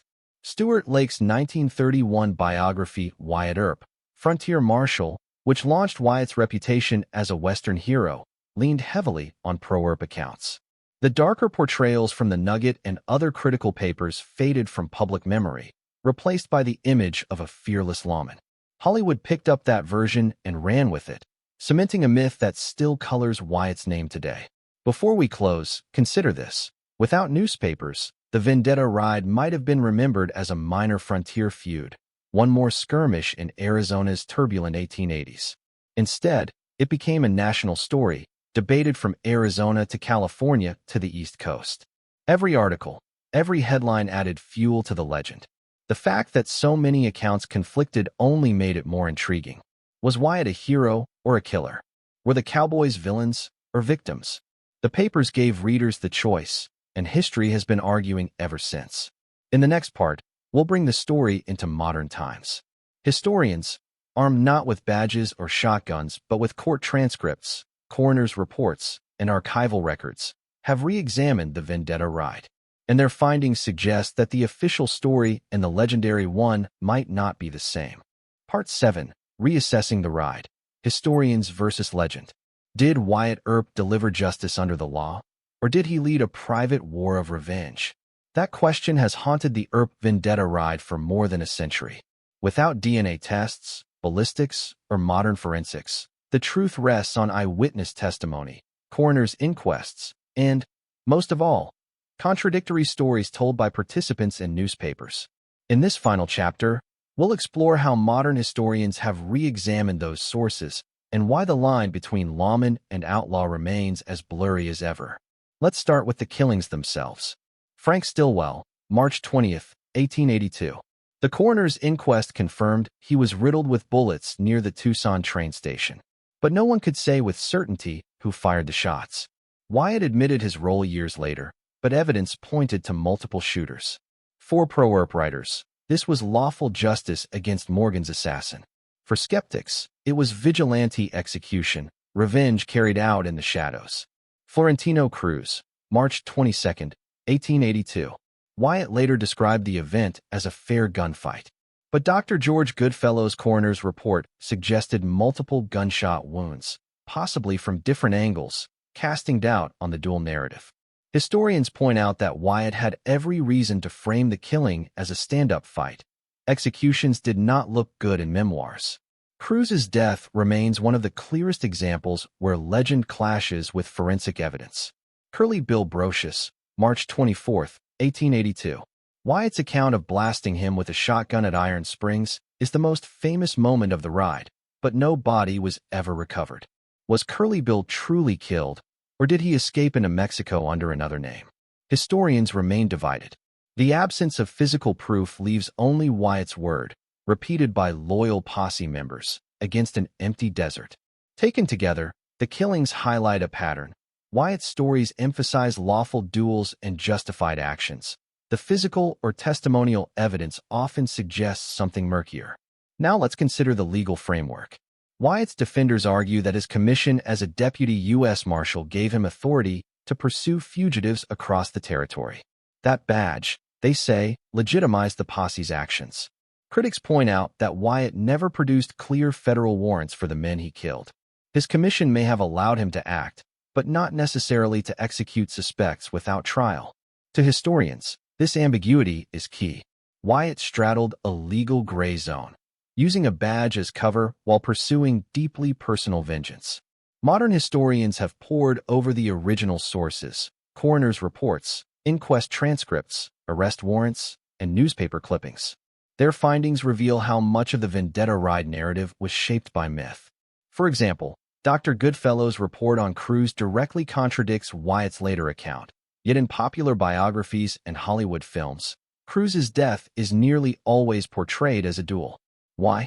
Because the duel makes for a cleaner, more heroic story. The same is true of Curly Bill. The lack of a body should cast serious doubt on Wyatt's claim. Yet many early writers accepted it without question, eager to crown Wyatt as the man who took down the cowboy leader. In this way, legend overrode evidence. Another crucial factor is the role of Stuart Lake's 1931 biography, Wyatt Earp, Frontier Marshal. Lake painted Wyatt as the quintessential lawman, guided by honor and justice. But Lake relied heavily on Wyatt's widow Josephine and pro-Earp sources, while largely ignoring anti-Earp accounts or contradictory evidence. His book shaped public memory for decades, providing the blueprint for countless films and novels. Historians now treat Lake's work with caution, noting how it elevated legend at the expense of complexity. So where does this leave us today? Most scholars agree that Wyatt Earp was neither pure hero nor pure villain. Instead, he was a man operating in a world where legal systems were fragile, loyalties were divided, and violence often determined outcomes. His actions during the Vendetta ride were fueled by both official authority and personal vengeance. He carried a federal badge, but he also carried grief and rage over his brother's murder. Consider the paradox. The very ambiguity of Wyatt's role is what made him famous. If he had followed the law to the letter, the story would lack drama. If he had acted purely as an outlaw, history might have dismissed him as another gunman. By walking the line between the two, Wyatt became a figure larger than life, open to interpretation, endlessly debated, half man and half myth. Have you ever wondered why stories like this endure? It's not because they give us neat answers. It's because they leave us wrestling with the same questions people asked in 1882. Was Wyatt a hero? Was he a killer? Or was he something in between? A man who bent the law when the law failed him? Each generation answers differently, and each retelling reshapes the legend.